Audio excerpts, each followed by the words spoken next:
Hey, good evening. You said we were all going to eat pork rinds on screen together, right? Chicharrones. I love chicharrones because it makes people break their teeth. Yeah. Makes Well, people do what with their teeth? You're lost, people. Yeah, it's like pork. It's like deep fried pork skin. It's delicious. No, well, there's no carbs. It's a treat. It's a treat. But then I often think I'm eating this and I'm going, would I want someone to fry up my skin and eat it? If it's as delicious as that. Why not? How's it going? Hey, Nick. It has all the freaking dust of 1,000 records on your skin permanently. Yeah.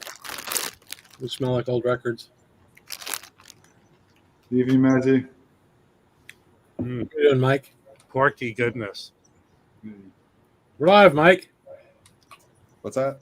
I said we're live. Yeah, I know. So, can this be 3 hours of ridiculing Mike about Tony Bennett? Mike, do you have this record? But my buddy is coming tomorrow. I'm trying to plan a record store trip. I think we're gonna hit. There's 4 shops around New Haven, so I think we're gonna hit up all 4. Who, you and Kevin? Yeah.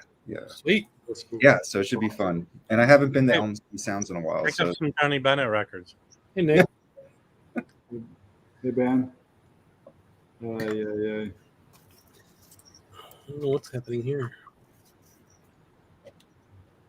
I hit up thrift stores and record store today, and I think I did okay. I did not. I think I'm gonna go tomorrow too. Here's Hey, Ben. one thrift store that had a ton of stuff, but they were water damaged and warped. They had like Friday night in San Francisco, it was warped. But I did pick up 2. I'm going to send to Felipe because these are, I think they are the records are pretty clean. They just are warped. But does anyone know this one? No, it's interesting though. It It kind of looks like that cover from the shit, Mike. What's that new one that has a cover that looks like that? Oh, the Kendrick Scott. Yeah, Kendrick Scott. Yeah. Yeah, this is Philadelphia International Records, so it's more soul funk one. Nice. Yeah, so this deserve it's clean. And then I didn't know Eddie Henderson has a Blue Note record. Yeah. This has got a killer lineup on here, like Billy Hart, Bobby Hutcherson, Alfonso Johnson, which I picked up one of his albums today. That's pretty But cool. it's a killer lineup, and it's came out as a. This cover needs to be reformed, but it's a black beat. Is Van Gelder? Not Van Gelder. Throw in the trash. It should be thrown in the trash actually, but I'm just sending them the albums, not the covers. Philadelphia International. I'm trying to think. I think there were some reissues in the last year. Well, they did a box. Please put a box. Yeah, Vinyl Me Please did a box. Oh, okay. Yeah. These fucking boxes are too expensive, man. Yeah. Yeah, man. Let's pick it. The box in a box. Box. Too many boxes. Hey, Mike. Good evening. Yeah, where have you've been MIA for the last? We miss you during the week. Excuse me. Sorry. You've been MIA. You joined Wes, work. right? Well, you have to do something. Yeah. Well, if you don't respond to every single one of Rob's messages, he thinks you're MIA. Hey, listen, Loki. I got a bunch of records I picked up today that are good. Yeah. Yeah, I'll show 'em. All right, let's do it. I picked up a. I think this is a later 360 because the cover is very manufactured. You know what I mean? You mean cheap? Cheap. Yeah. And it's kind of fadey, but I actually played it and it sounds really good. So it might be from an early 70s plates. Yeah. So because I got it in Europe from Mazzy when I was up there, and it sounds very kind of muted. This sounds so much better. I guess it's good to know. Up, right? I need Mofa to reissue that. Yeah. I mean, that was cheap. So, okay. So this is does anyone have this? I've seen it around. Oh, no. Do you know who he is? Mike? No. He was the bass player for Weather Report. Yeah. Oh, after Jocko? Yeah, before Jacko. Oh, Yeah. Yeah, come on. And Tony Bennett was a singer before Bill Evans met him. Yeah. all right. See you guys No. later. No, it's not. No, You dude, got bad enough for I'm that just yet. started with the Tony Bennett jokes. Yeah, no shit. Winton Bennett. And, Yeah. I picked up a second copy that'll probably decide which is better from the one I have, and get rid of the other one. And Chris showed this. This is a late '70s reissue. That's pretty good. This is the best thing I got. So The best. has anyone seen this album, Yusuf Lateef Club Date? No, I like that cover though. Okay, I picked up a white label promo. So here's what's interesting. If you pick up this, and Elemental just dropped a reissue of this. Yeah. And this is a highly regarded album. This is a 70s reissue. Mm-hmm. And then I found this from when I got the collection. And this is basically Live at Pips and then a second disc from that same show. And then this is a third disc of not the same stuff. So all three of these are the full Live at Pips show from 1964. And people say this is the best part of it. Like this got issued in 76. Ask anyone, they'll tell you. Nice. Well, I did some reading. So No way. I don't believe that. What about the other one? Is it Yusef or Stevie Wonder? man, you're horrible. You all of you are being shot in the face. Now, has anybody heard? Does anybody have that Elemental reissue? I have the Elemental of the Archie Shepp 4 for Train, and I think that sounds great. It's Elemental does great work. I have a Horsepower and I have some Brazilian reissues. They sound great. This one is from a local store. I'm picking up tomorrow. It's really good. Sorry, Rob. Go ahead. No. I found like a 3. I have the Kevin Gray reissue, but this is $3, and I just wanted to see how it's on. The cover's shit, but the record looks good. So, yeah, what people say that, Norman asks. people also say Mazzy's nice, but in person, What do they say? Like, I thought you're taller or something like this?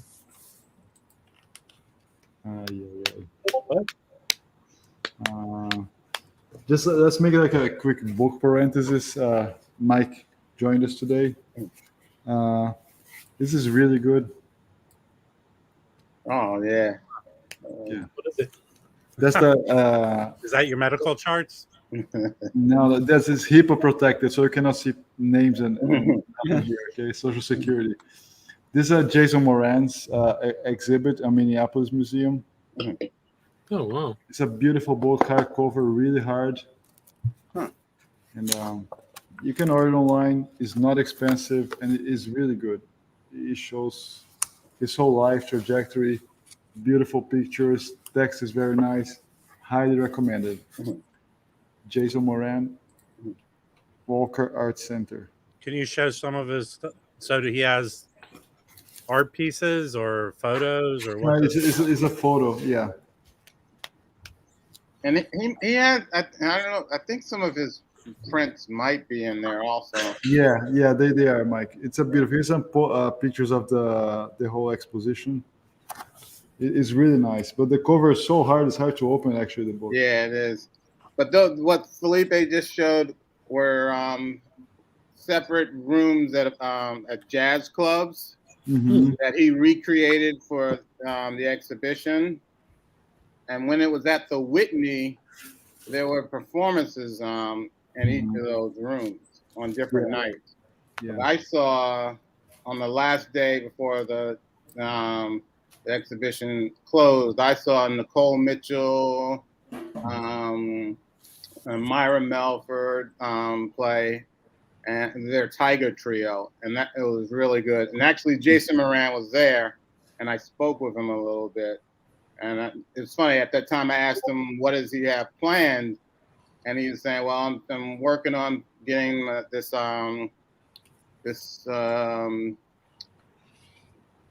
CD on James Reissue Europe done. And that just came out not too long ago. and he also said it's supposed to be on vinyl, maybe in the fall. So, but a few years ago, when that exhibit was happening, he was working on getting that done, and he has his own label, so he puts it out. It's not, through any record company or anything like that. Right. What's the name of his label? Do you remember it, Mike? Yes Records. Yes Records. Yeah. What's up, Mazzy? Hey, Mazzy. Good evening. How's it going? For a minute. Well, before I go to anything else, I was just going to finally, after years and years and years, Oh wow! and years and years and years and years, I want to thank Rob, who took credit for it. And it turned out it wasn't really Rob; it was the Jazz Bums. No, that is not true at all. Hold on. Hold on. Well, you don't know this. You don't know this at all. Ahead, Rob. No, Chris posted it on the MoFi group. I saw it, and I contacted you. Then after the Jazz Bums, contacted you? Yeah, I contacted you. Okay, Jew. I want you and Felipe. That's cool. So I didn't know. So we double dip. Great for you, Mazzy.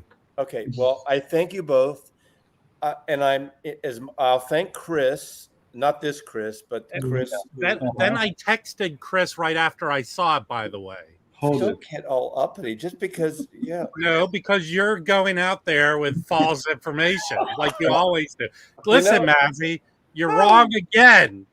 Mazzy, can you show the game? Mazzy, let me tell the story because that's what I'm about. I'm about stories. Dominion is gonna sue you, okay? Yeah. So it's in beautiful shape. Obviously, this was the only record I had on Discogs in my wish list. The only album. The other one, for a couple of years, I had David Sylvian Blemish, but they reissued it, so I was good with that. And obviously, when I talked to Joe Harley back whenever it was, of course, he's not going to do this. And as much as I like the classics, this cover begs. Oh God, this thing is great. I love this record. With it last night? Pardon me? Did you sleep with it last night? I did not. It's double 45. It's the only MMJ I wanted that I didn't have. I mean, there's others. I don't have everything, but this is the only one I wanted. Ooh. That's beautiful. What's the number, Mazzy? You know, it's weird. There's no number. So what does that mean? Is it a bootleg or is it a promo? Is it a... No, it's just after. It was probably yeah. And I don't really care about the numbers, but no number. Yeah, I saw Bobby Hutcherson maybe 3-4 times because he lived on the peninsula and he used to play San Francisco all the time. You see him at the Keystone all the time. But I like the adventureness. It's sort of adventurous for one of his records. Obviously Herbie Hancock. But this, I will tell you, and I'll be honest, this is the most I've ever paid for one record. Oh, wow. Yeah. I mean, of course, maybe not because it's 2 LPs. So when you cut it in half, it's not. And I'll tell you what I paid. Shipping, I paid $385. Was not expensive. Well, I mean, I can get it. It goes for $400 on Discogs on up. Yeah. But it's the one I wanted. I've been selling Dizzy stuff, and I get my cut. So I put it. Joe Harley just announced that he's making another exception. That's out of Coltrane. Joe, ring me, baby. We'll talk Dylan. We'll talk Dylan and Music Matters Jazz. But anyway, that's a Reed Miles cover, photography and design. And Reed, I mentioned in one of my videos on the road that Reed Miles became a photographer in the 70s and like the Chicago greatest hits, all the white seamless. He was a big advertising photographer. He was like the Norman Rockwell of American photography in the 1970s. That's pretty good. Yeah. Which I didn't love. I mean, that was a look at the time, all that white seamless. Remember the Chicago, they're painting the logo and they're falling off the ladder, not the ladder, the thing like the scaffolding. Yeah, exactly. Yeah. But anyway, so I'm thrilled about this because I'm not really a Grail person that has a list of stuff. And then just briefly, 2 things that Michael Poetry and Plastic at gunpoint forced me to buy. One was a Telarc digital recording of Firebird. It's $15, we were in some shop. He goes, buy this. Maybe it was at the show. Buy this. He said, this is fantastic. So if you're a classical person, that. And the other one he played for me while we were driving, and I ordered it from Japan on Monday, and it arrived today in Japan. And that is Akiko Yano. And I loved it. She's basically the Kate Bush of Japan. And this is an original 77 pressing. He said, don't get the reissue because it doesn't sound as good. I think it was like $40 or something. But that's all I'm showing tonight. I'll listen in and I'll shut up now. Is that a live? Is she running up that Mount Fuji? Oh, God. No, and I told you to buy that one because the big fish is good luck, Mazzy. The big fish is good. Rob, Yeah, in last Japanese, Friday at yeah. this point, we were sitting at 13 Coins with Patrick and Yeah. not Michael. He wasn't there. Who was else? You? Oh, Jim. Now, here's a question: is Rob more well behaved in person than on the? Rob's great in person. I mean, Rob was great. Listen, come on, people. Rob I'm is not an Rob actor. is exactly what you see is what you get. He's snarky, which I love. And Yeah, but I don't go up and yell at people. I'm just no, he doesn't. And he's very generous and he's very nice, and you know, he doesn't soil the toilet, the bathroom area at all. I did break your toilet.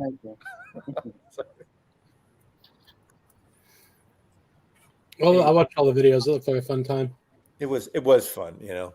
Yeah. So I would have to say, generally, most of the people I've met in person have been very nice. I wish I could come to New York in October because you know, Dom Seeking the Thread. You know his channel. You don't know his channel? Oh God. Yeah, we know his channel. Yeah, he wants to organize in New York at the whatever the radio station thing, record fair is, and like a bunch of VC people. I don't think I can get there. It's like the third week in October, I think. It's like whatever the W something record fair.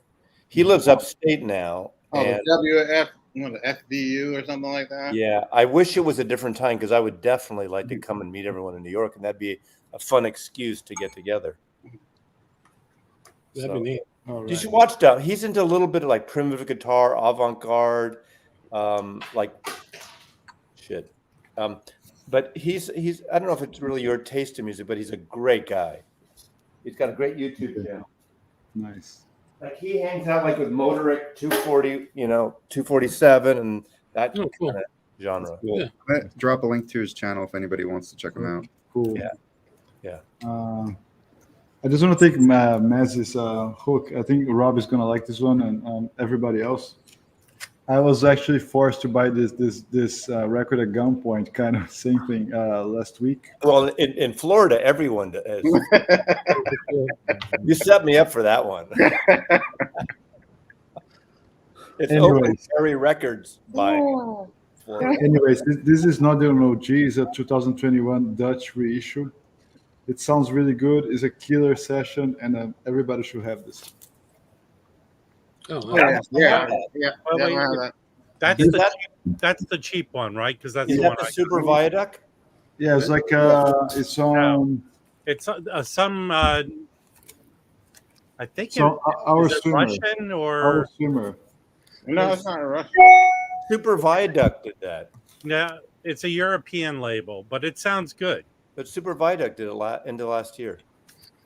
Yeah, it does. It does sound good.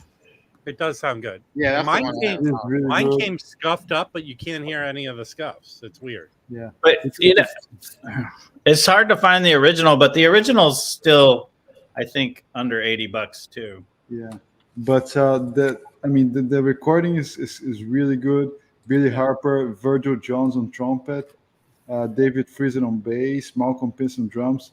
But the nice touch is Joe Bonner on piano. And I'm gonna start hunting more of his work because this is outstanding. Highly recommend. I think that was his second album. Am I wrong about that? It's very early, Rob. Yes. Right after he did the Strata East album, that he did Yeah, that right yeah. after. I think 75. really good. Yeah. Who owns Black Saint? Does anyone know? I think it's I'm not sure. It was an Italian label. I think they, I don't know who owns it, but periodically they license stuff out. Isn't it De Pinto de Blue Note? Check this out. For Can Black someone Saint, go take that album away from Azzy, please? so they have this little logo in the top right here, and Mhm. if you look at the actual label, I've never seen a Black Saint with this. Yeah, no, I haven't seen This that may have either. been this may have been the first Black Saint. Yeah, it's BSR 0001. This is the first one they did. In what country? Is it This is Italian? Italy. So the Black Saint and Soul Note are both in Italy. I think did they sell to somebody, or are they still kind of independent? Click on Black Saint. It usually gives you a little brief bio. Okay. Mhm. Yeah. Let's see. I'll make this a little bigger. Okay, set up in Italy by Giacomo Pellicchiati in 74. More. In 20, together with sister label Sono, was acquired by CAM, a Rome-based company launched in 2000. Cam Jazz started reissuing the Black Saint catalog. So, yeah, okay. I've seen a couple of these reissues. They do a really good job. Mm-hmm. Well, what titles have been reissued? They did. So Obviously, that not the big giant ones, right? Yeah. well, they did the they've done, and they released them with the LP and a CD. I don't know if anybody's seen them, but they did that one. This one.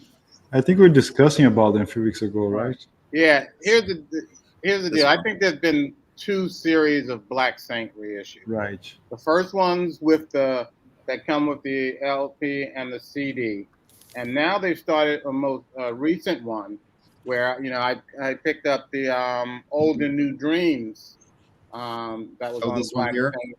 That didn't come with a CD, so it's a different company, or they just decided to stop doing that. Okay. And I also picked up Henry Threadgill that came out reissued this year. Now, you said the Don Cherry didn't sound good. Did the other one sound good? That one didn't sound. I mean, it didn't sound horrible, but it's the original sounds much better. I was wrong. This is not Viaduct. It's the same one. I just bought it at Viaduct in San Francisco. Well, that's It a is big. our swimmer, but Thanks for that correction, man. it You're says wrong again. Yeah, I am wrong. It's okay. It says Berlin. Yeah, it's Germany. My That's the mistake. city in Germany. Yes. Yeah, it's nowhere near Italy. No, it's in Berlin, Maryland. Yeah, Black Saint is the company that's in Italy. Oh, Not got it. Okay, I'm slow. Come on. I'm a senior citizen. Now, are you sure that's an MMJ you bought for $400? Yeah. Mike, $385. were those reissues that you got, like the Old and New Dreams, did they sound okay? Yeah. The Black Saint ones? Yeah, the reissues from Cam. This? No, not that. The reissued. Well, this is, I think it's Goodfellas or something like that, and that Cam may be the parent company. The Old and New Dreams didn't sound horrible, but the original is much better. The Henry Threadgill is pretty good. So I guess maybe it depends on the record. Maybe it's the source that the tape maybe not being good condition now. Who knows? Mm-hmm. Which Threadgill was it? I think it was Shaw Enough. I don't know. I have to look. Yeah, but here's the thing: most Threadgills you can buy for like $10, right? Originals. Right. But a lot of the Black Saint they're not as easy to find as they once were. So Mike, Occasionally I'll find them. so Mike and Mike, that record fair is in Brooklyn, right? Is that? I think that's where the record fair is. Do you know? It might be. I haven't been in years, but I would probably think Brooklyn would probably be the better locale for it.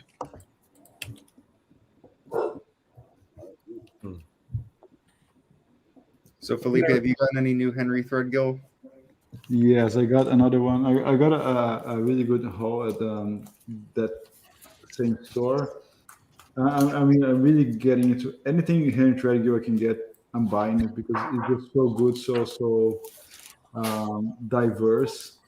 I actually put aside. I'm gonna get Mike a X75 record. Oh yeah. I want to listen to that stuff and see how it is. Mhm. So I got this. You know the number.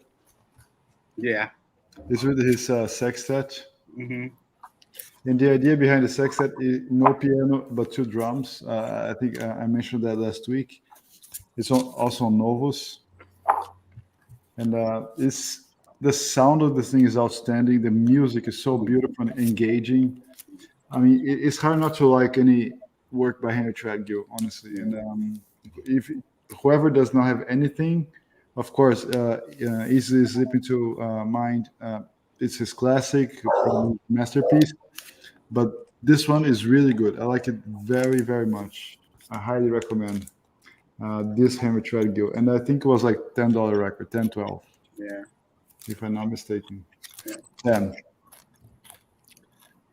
Yeah. Nice. The Black Saint one that was reissued is The Spirit of Nuff Nuff. And it's Black Saint. The reissue company is Eargong. Mm-hmm. And the prior reissue was on label was Goodfellas or something like that. Mm-hmm. That's the one that did the LP and the CD together. Mm-hmm. Good luck, Rev. Mhm. He's at the ball game. He's always at the ball game, man. Mm-hmm. Did you have other stuff to show, Felipe? I have a lot. Did you guys have anything else? No, I got nothing. So I'll show another one I got. Let me see. A couple of Discogs. I think I showed one this week on the other stream. I finally received My Visions by Melissa Aldana, her previous record before the Blue Note one. It is beautiful. It's a double. I think his playing is amazing, and I like the piano on this record too. The piano is really, really outstanding. Nice recording. I think it's better than the current one on Blue Note. And, Did you get that directly from her? Bandcamp? Bandcamp. Bandcamp.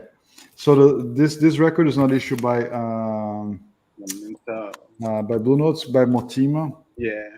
It's a small label. They produce they press very good records. They issue mostly CDs, but a lot of modern music, current artists. I highly recommend everybody to go check on Motima. Here's the Motima Records right here. There's a good solo Jerry Allen on that label. Yes. And Gregory Porter started on that label. I think his first two releases. Yeah. I'm trying to, and I've got some other ones. And yeah, Joe Ross in this record is beautiful vibes here. Yeah. And another one I got on Bandcamp, among others. I think I showed on third Tuesday, London Brew. I'm really, really into this record. I played many times this week. It's a British 12-piece ensemble. They pay tributes to Beaches Brew. Is not re-recording Beaches Brew. There's no Miles or Beaches Brew songs here. It's their own compositions, but going along the same lines. And the leading instrument here is the saxophone, not the trumpet. It's very interesting, very different, and a cheap record. I think a lot of local stores have it that I saw. So try it out. And it's a beautiful, there's a black, and I got a nice blue one. Oh, cool. Yeah, it's pretty cool. I highly recommend this record. It's been on my turntable for quite a few times this week. Very, very good. Yeah. All right. Anybody else wants to show something? No, it's you. It's you, I man. picked up some stuff. Okay. Nothing special. Although, They're all special, man. They're all I special. have to say, because you guys turned me on to Joanne Brackeen, I've been finding some steals This for, Hmm. and so this is him. This is her with Michael Brecker and Cecil McBee and Billy Hart again. Wow. And this is my new favorite. And it's like the vinyl is mint. Oh, did you like this one? That's the one being reissued by Candid, right? Yeah. Well, this one sounds great, and I got it for $6. Nice. That's her first lead record. And the vinyl's perfect. But yeah, this is probably my new favorite of hers. So I picked up 2, and these were in like it's a record store I hardly ever go to because most of it's overpriced, but they have some used, and they had some good stuff actually. Is that a trio? Is that one a trio? What kind of style is that? Snooze is a trio, and Tring-a-Ling is a quartet with Michael Brecker. Mm-hmm. Or he's Mike Brecker on this one. Gotta check her out. That's cool. Anyway, it's really good. I picked this up. This is a second pressing, Norman Connors, Dark of Light. Yeah. It's mostly soul jazz, but I guess there's a little bit of spiritual sounding stuff, but mostly it's soul jazz. But check out who's on it. Herbie Hancock, Cecil McBee, Gary Bartz, Eddie Henderson, Carlos Garnett, and Billy Hart. That's the same lineup. I have the one with the other cover. Yeah, and the other, his first album from Muse is basically the same lineup and is crazy good. Has the yellow cover where he's sitting playing the drums on it. Yeah, I need to find that one. That's the expensive one. That one goes for some money, I'm sure. I picked this up pretty cheap. Jimmy Owens. This is on Horizon. This is pretty funky, as you would expect. I'm gonna see. Trying to remember who all is on it. What does Jimmy Owens play? What was he holding? He's playing sax. Trumpet. So it's Kenny Barron. Let's see if I can find the lineup.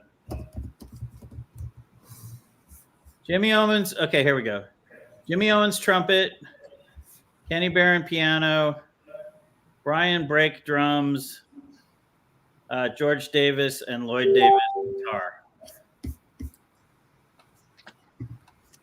Who has their Facebook open? Is it me again? I shut down. I think it was here. Okay.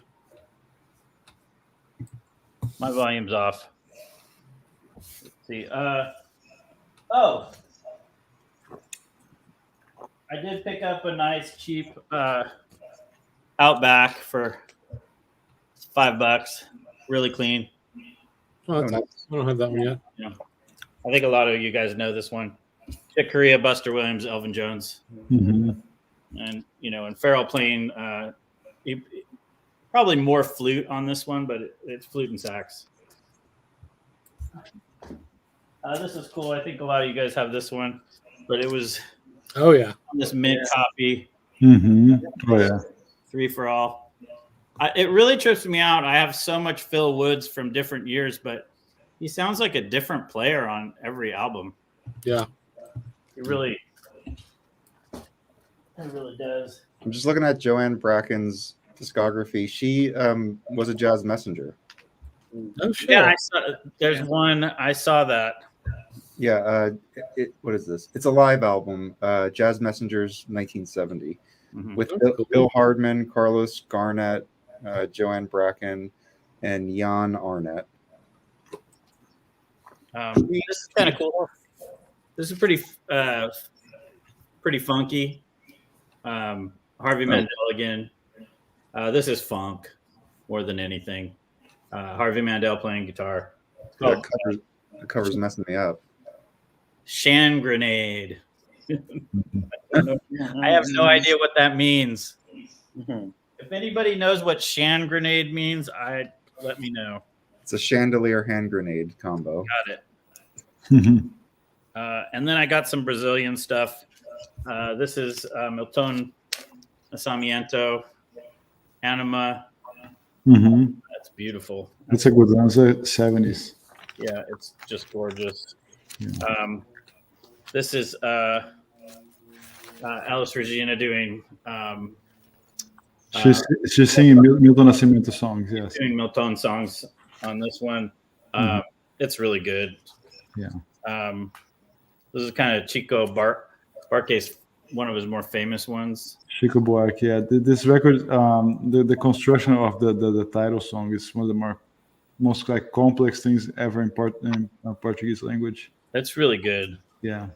And then the last thing, this was, I love this record. This is Stanley Cowell, New World. I've been kind of looking for a copy around. It's on Galaxy. It's got a pretty killer lineup. Let me read you who's on it. It's kind of big, but it's got Cecil McBee on bass, Terry Adams on cello, Roy Haynes on drums, Eddie Henderson on trumpet, Julian Priester on alto, tenor, and bass trombones. Cool. And someone named Pat Patrick on piccolo flute. So it's a pretty big band. There's some backing vocals on about half the tracks, but they're kind of it's not really. I guess this would fall into the spiritual because maybe more because of the backing vocals. But it sounds to me, it reminds me a lot of like the kind of backing vocals you hear in Brazilian big sambas and stuff, where you hear the kind of like, you know, the tambourines, the cuicas, yeah, and then the kind of stuff in the back. So it's not really what, you know, I think Rob might even like it. It's definitely not like you know, vocal forward. It's very much the vocals are kind of like an instrument in the back. I like those. I do like those kinds of stuff. Yeah, and Stanley Cowell, he goes. It goes in between. Some of it plays an acoustic grand piano, and some of it he plays a Rhodes electric. So it goes from kind of funky to, you know, just kind of straight up jazz. But it's a really beautiful record, and I'd been looking for it for a while, and I just happened to pop up. I mean, it's not like crazy valuable, but it's kind of hard to find. Felipe, can you further expound on your comment here?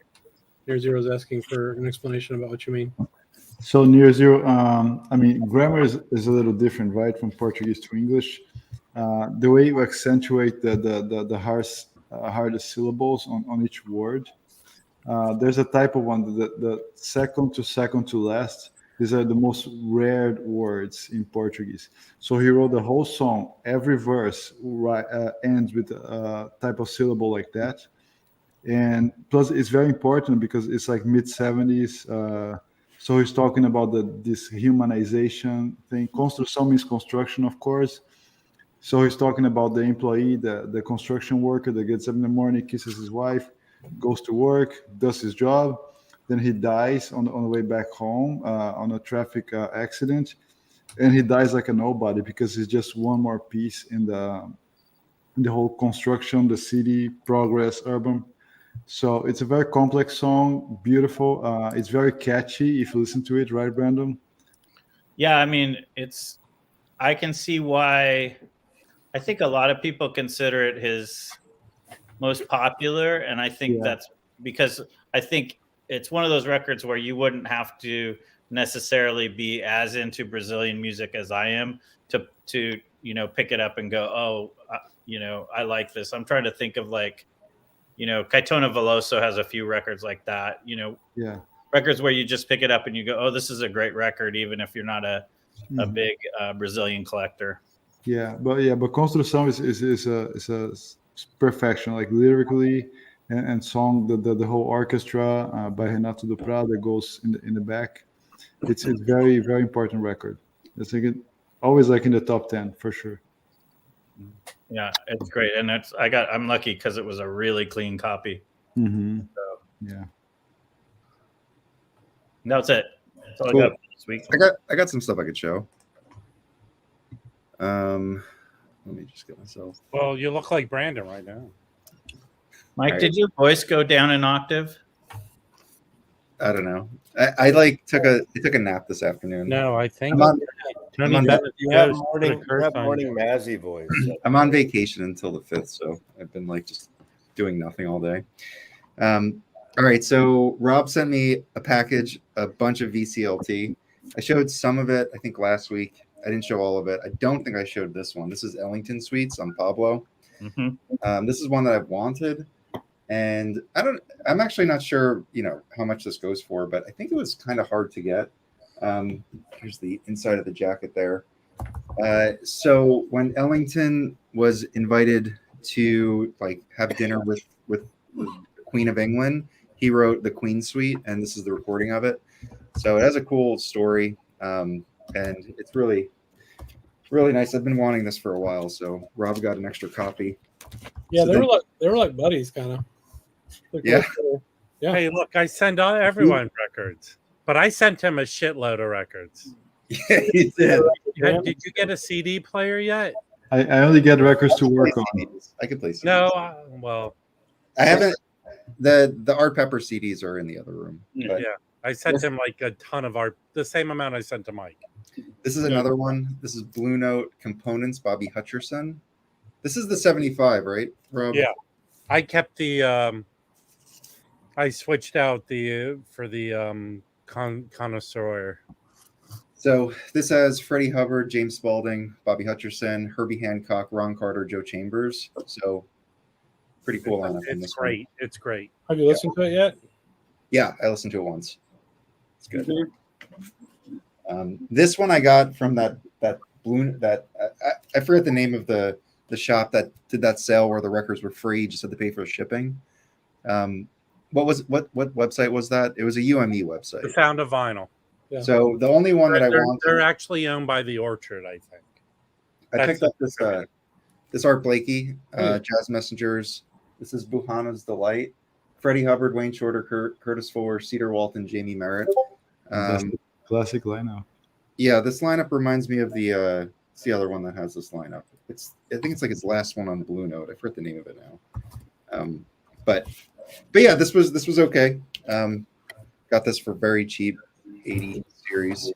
It's very classic, like Blakey. It just feels like a hard bop record. It's 4,000, right, Mike? Yeah, it's 4100. Okay. 4104. And they do. I think my two favorite were Booze Delight and then Reincarnation Blues. And then they do Moon River, which is kind of a weird version. I don't know if I really liked it that much, but it's okay. Moon River. It's okay. Happy to have that one. And then, as you guys know, I've been trying to get my Atlantic catalog going, and I don't think I showed this one yet. Finally got a copy of My Favorite Things. This is the George Piros press from the mid-'70s. This thing is awesome. I can't believe it took me this long to get this record.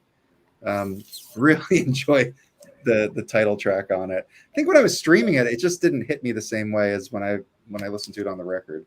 So really happy I got this. Components, yeah.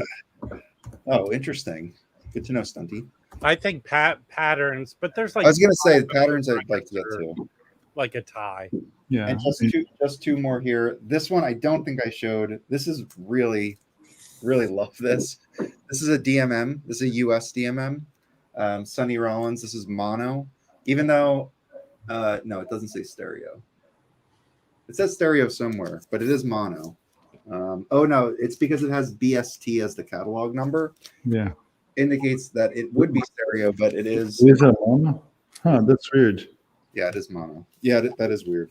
Hey. So they use the stereo catalog number, but it is mono.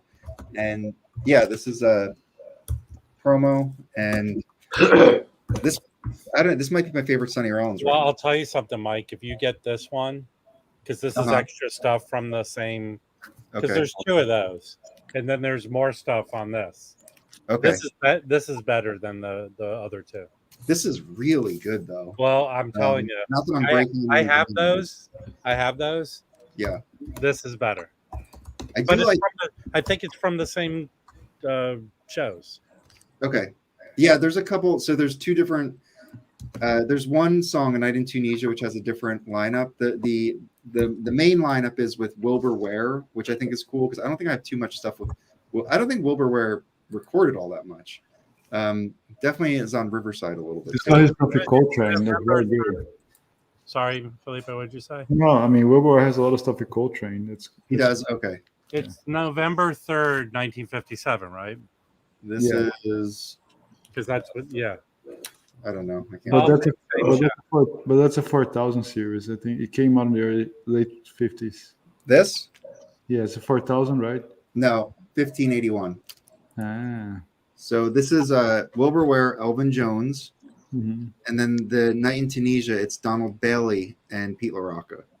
So it's good. Sonny sounds so good on this. That's what these are. So it's Yeah. all from the same shows. Yeah, he's in top shape. It's just awesome. Yeah. Really happy to get that. And It's I a- put like an offer in, and he accepted it, so I got it for a good price. And then I have a Wilbur new, Ware was on a bunch of Monk stuff. my favorite new record. Hopefully, Stunty's still here. Tony Bennett. I found this for $30. So I grabbed it. This is Ascension, John Coltrane. This is edition 2, which means the edition 2 is actually the first take. So when they put this out, they put it out edition 1, which probably wasn't called edition 1 at the time, but the first version had the second take on it. And Coltrane preferred the first take, so they put it out again, edition 2, with the first take. So that's what this one is. There is an edition 1 in the same year. This is 1974 copy. It's on the green bullseye label, which I used to avoid these. You're not. Those are excellent. I used to just go for the RBG, like the black and red one or the orange wagon wheel one. But I've really come to. I have a lot of greens. They're great. Yeah, Yeah, but sometimes they might be the same, metalwork. Or Those came out during my tenure at ABC.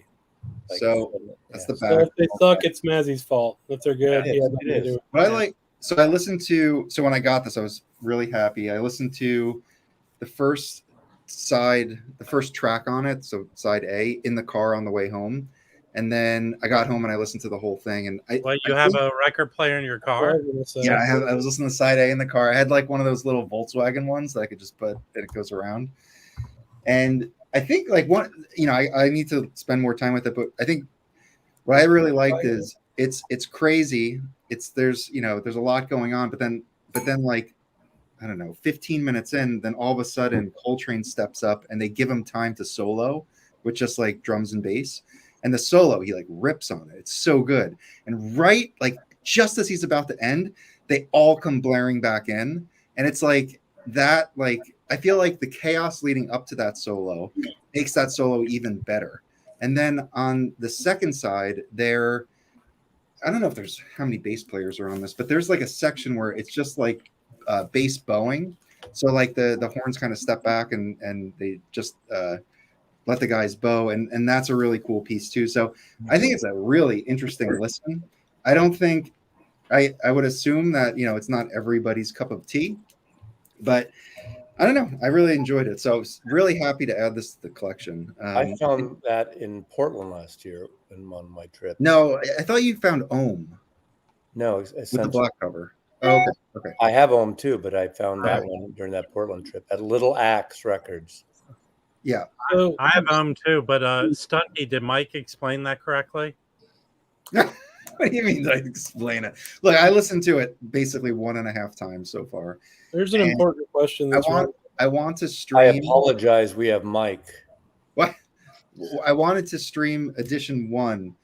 I listened to it a little bit because I didn't know which edition this was, so I had to kind of figure it out. But you can tell immediately because Elvin Jones comes in on edition 1, which is the second take, with some really loud like Isn't the other version though? The type of extensions in color, right? Am I wrong about that? This is in color. Oh, sorry. Okay, Yeah. I saw it at an angle. It has a great cover. Really like that. Yeah, cover. I like that cover. But man, really happy to add this. I don't know if I got this a year ago if I would really have liked it. It's an acquired taste, definitely. I think because like last couple weeks I've been exploring like Brotsman a little bit, so I think I've been conditioned to kind of hear that crazy stuff, and I don't think this is that level. Like I think this is easier to listen to Brotsman for sure, in my opinion. But I think like having that benchmark maybe makes this a little easier for me to listen to. But like I said, you kind of just go with the chaos. I try to like listen to what's going on, but then like there are these moments that fade in, fade out of clarity, and I think like those moments are enhanced by what happens before it. Do you feel you have to play it when you're alone in the house? But yeah, well, actually, yeah, I wouldn't put this on with my wife around. I know she wouldn't like that. So this also represents a level of independence where it's like, so I can listen to it, baby. So yeah. You just described my daily existence, man. Kind of. You call her pickles. We can save some money on the exterminators. You're gonna send all the bugs out of the house. It's not something I'd put on when like friends and family come over. Yeah, that's more of a personal thing, I think, which I think makes it even more special. Did you have pants on when you listened to it? Yes, I did. God, that's like a Rob. No, he turns the heat all the way up in the Chris, summertime. you're hanging around Rob too much. But I really did enjoy it, and I know it's a lot of people have a hard time with it, and I get that, but I really, really love it. So it's one of really happy with that pickup. And for $30 for that pressing is a really good deal. I think right now, I don't think there are any in the United States on Discogs, and I think the average price of that pressing is around 40. So I think I pay like 45 or 50. Yeah. Is that the pressing? Portland, Oregon. Yes, I know. Little Axe. I heard you. Top one of my top fives. Little Axe was. I remember your video from there. They had a killer wall. They had like a bunch of old Blue Notes. For a little store, it gets them. It really. I always find something there for me. Was that the store where the guy had the DJ turntable set up, or am I thinking of another one? No. Okay, then I'm thinking of a different one. No DJ there. Yeah, you're thinking of every store. Not every store. He's really into cassettes, apparently, right, Brendan? Doesn't he have like I think we lost these weird ass cassettes he sells. Well, there's two owners, but yeah, a lot of people in Portland are into cassettes. Figures. It's Portlandia. Yeah. I actually traded.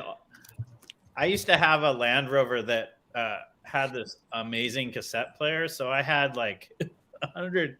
I had like 100 cassettes, but when the Land Rover finally took a crap, I traded in all my cassettes for records at Little Axe. Really? And I got like 5 really good records. But he seems to have a lot of custom, like indie kind of handmade cassettes too. Every once in a while, that I see. Well, so does Mississippi. Yeah, because there's Mississippi. Yeah, okay. Mississippi does too. I don't know why, and no one can mixtapes, man. No, but there's a lot of people that a lot of young people want to have cassettes of like new releases by indie bands. Yeah. It's kind of popular. They sell out quickly. As is vinyl. I mean, I remember why, but I don't see anybody with boom boxes walking around or anything like that. So I still haven't figured it out. But a lot of like small labels will introduce a record on vinyl and cassette. Mm-hmm. It's like it's a Urban Outfitters type of thing. Yeah, just like 1985. They look. I see like sometimes the cassettes are like colored and they look cool. I have my cassette player's in my garage. I should pull it out maybe, but yeah. You're gonna have to change you should pull your boom box out and walk around with it, Mazzy. I do have one more record to show. I don't think I showed, and I do want to give Rob a shout out for sending this because this is a killer record and this is not cheap. So thank you for sending this. But this guy, this is the if you don't have that, Mr. Bongo has it. I didn't really know. I mean, that was a Canadian reissue, but Mr. Bongo put out a kick-ass version of it. If you don't have that record, people should buy it. The Mr. Bongo. But this Canadian, thank you for sending this. This Canadian one is cut from tape. Where's he from? Man, Cuckoo. South Africa. It's like from 1968-ish, right? Like Cape Jazz? Yeah, it's from '68. But it's very Coltrane-y, like prestige Coltrane. The tape is in excellent condition because this thing blew me away. Really good. You were supposed to pay me for that one. Yeah. No. No, Hey, thanks. not Paul for free too. When I was discogging these, I was like, "Damn, Rob's real generous." Did you listen to the Sonny Stitt? Yeah, I listened to Sonny Stitt. I listened to basically everything. Yeah. What about the Wynton Kelly was not in the best shape, but I like that. I'm really happy that you sent that. I've seen his stuff in the bins. This record here. Like these, you could find pretty easily. that's Wynton Marsalis. I'm talking about the Wynton Kelly. Oh, sorry. Well, you sent me this too, and this is really good. I mainly sent you that. That looks like it won an award at a country fair. Well, this thing like is all whatever, and it says it's digital here, and they're promoting it's digital. This thing sounds awesome. I'm sure. Mazzy says that because he used to show goats. This thing is fantastic, and it's got. I was joking. Showing goats, man. Why do you hate these so with much, William Bob? F. Buckley's firing line? Like the intro is like a cornet intro or whatever. Like that's what this sounds like. But I don't know if that probably doesn't make it that appealing. But it's really good, and I've seen this in the dollar bins forever, and I just would always kind of pass on it. So Man, his records are getting more expensive. I've noticed. Where is it now? That's the really classical one. happy to add this to my classical section. So thank you. What about the Glenn Gould? Did you listen to that one? I did. That one did not sound good, I have to say. Which Glenn Gould? It sounded like someone put a blanket over my speakers. Which Glenn Gould is it? That's It's, Felipe's thing. You stole it. Hold on, I have it here. Is it him playing? It's Glenn Gould plays Bach Toccatas, Volume 1. On it's the Columbia Masterworks with the gray label, which those don't really sound that good.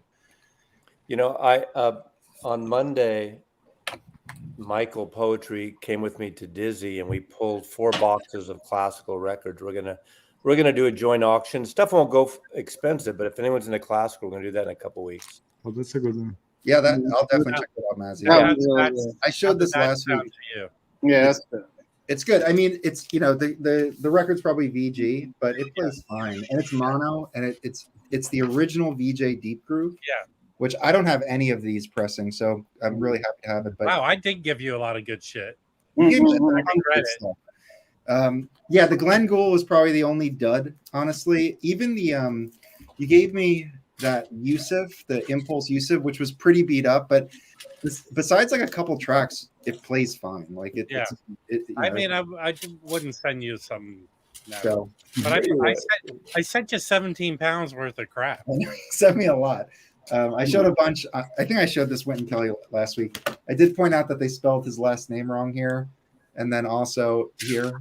So they did correct this on later reissues. So this is a true first pressing. Well, it's still better than Paul Chambers, being like Dave Chambers.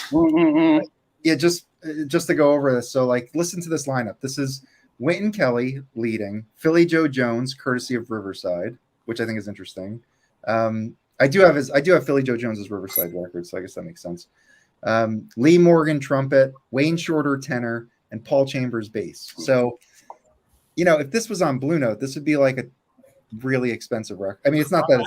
I have the one I have is a later pressing of it. Yeah.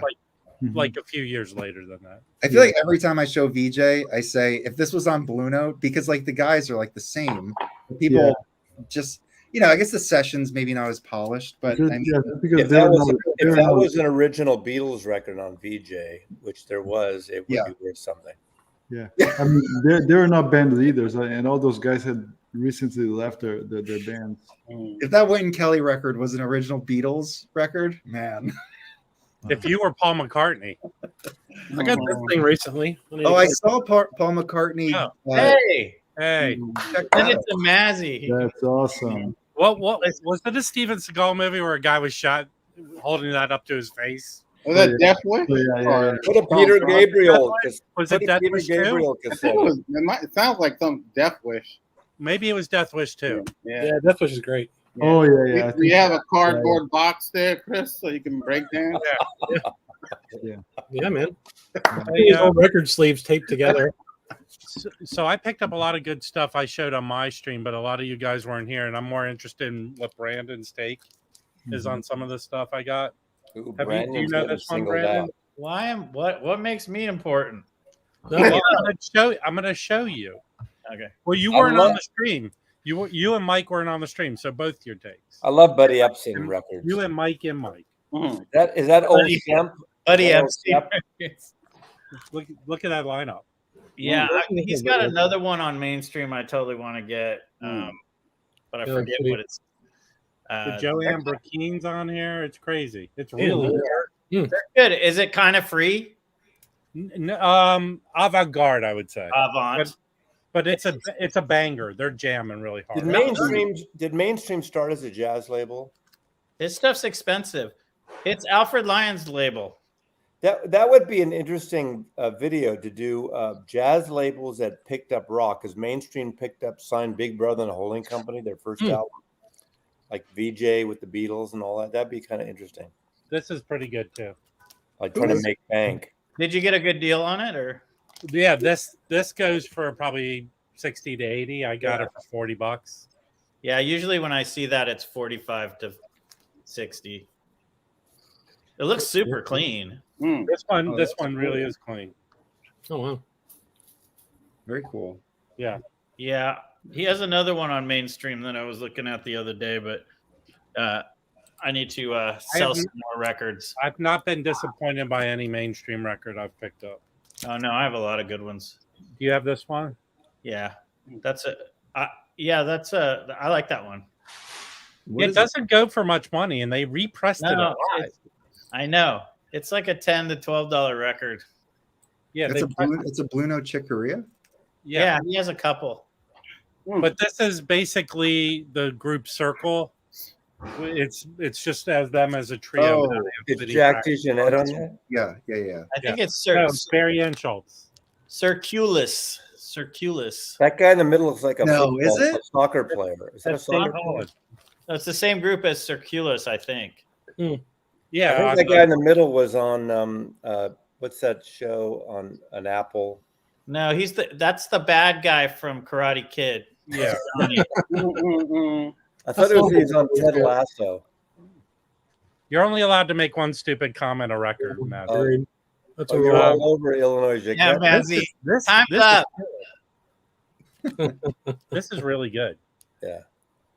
But I don't know what the deal. Maybe that was a library copy. I have. Did you do it? That's weird. Do you know what that is? Those It's are a promo. promos or cutouts. But they would stick a brass. Yeah, I have a bunch of Kinks records on Reprise late 60s. Yeah, I have some Reprise Sinatra with those. Yeah, Reprise did that.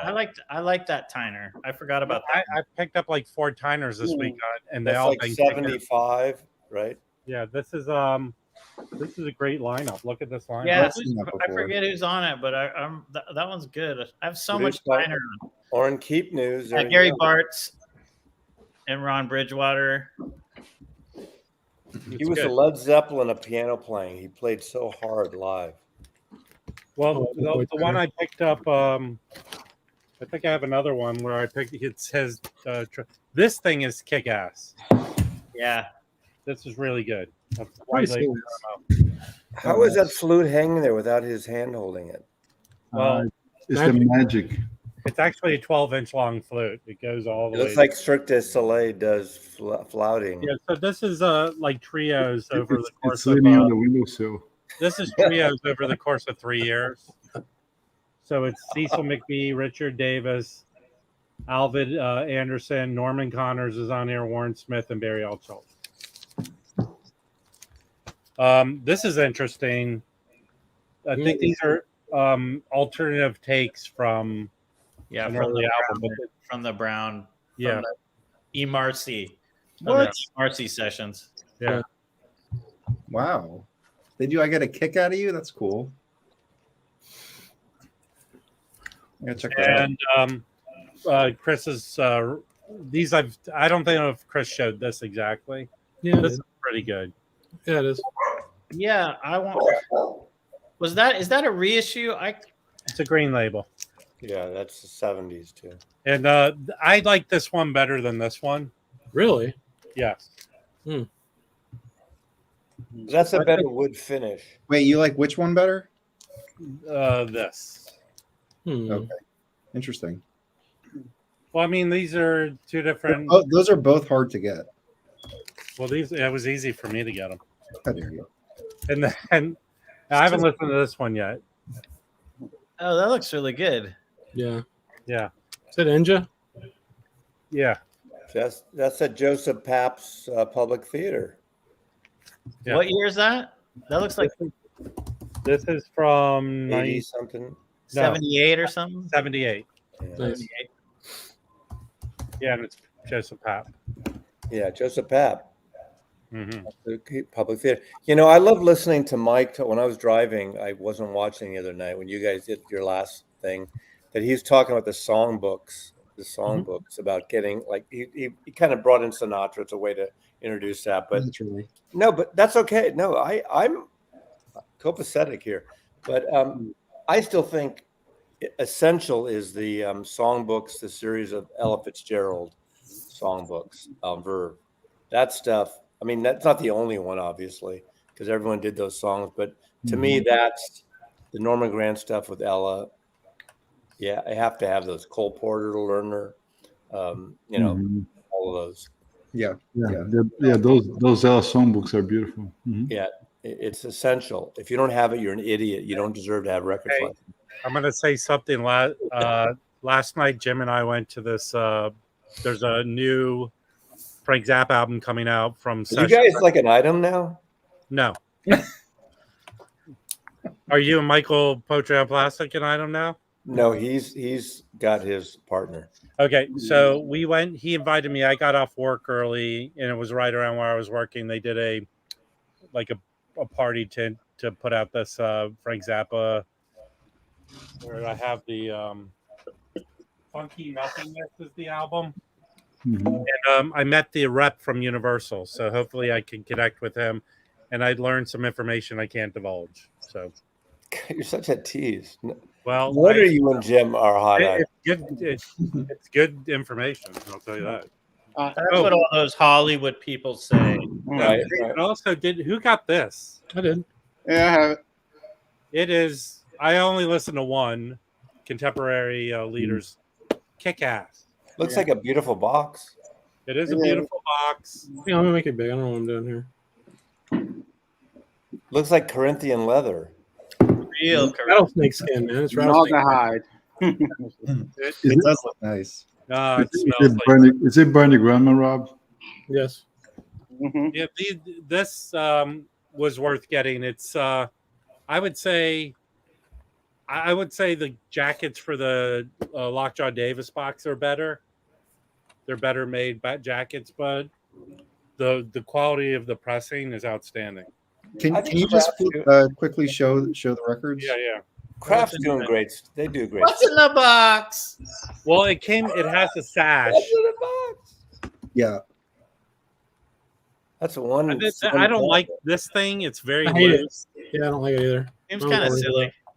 They should have embedded that into the Yeah. leather. But you wouldn't be able to open it. It's like it's latched on one side. Hmm. So this, it feels like the Lockjaw Davis are more matte, like the shiny, better finish. When you see that cover, you wish that Sonny Rollins and Graham Parsons did a record together. No. No, Joshua Tree, right? you're the only one. I always thought it was weird that there wasn't a gun in his holster. Well, It's not in Florida. Is that? Exactly. California. you know, maybe you can go back in a time machine and set dress the. Yeah. shit. Well, I thought maybe the sax is supposed to be. Or, He had a tiny saxophone in there. I don't. I think this pocket sax. the quality of this jacket, like the photos, are not that great.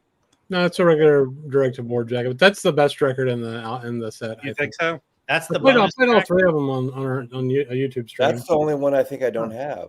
Yeah, it's really good. I have that. I said before the OJ, this was the best sounding OJC I've ever bought. This particular one, so It is cool, yeah. has this little booklet. Where do you know where they pressed that, Rob? RTI. RTI. Here. Oh, cool. We can't see that because you're swinging it. Just moving around. It says We're all gonna throw all up. analog Bernie Grubman, and doesn't say RTI. It's RTI. Yeah. Yeah, I know, but it doesn't say it. But I'm happy with it. I think Amazon had it for 102. Mhm. Definitely worth getting for that price. It's also not part of the contemporary acoustic sound. Yeah. No.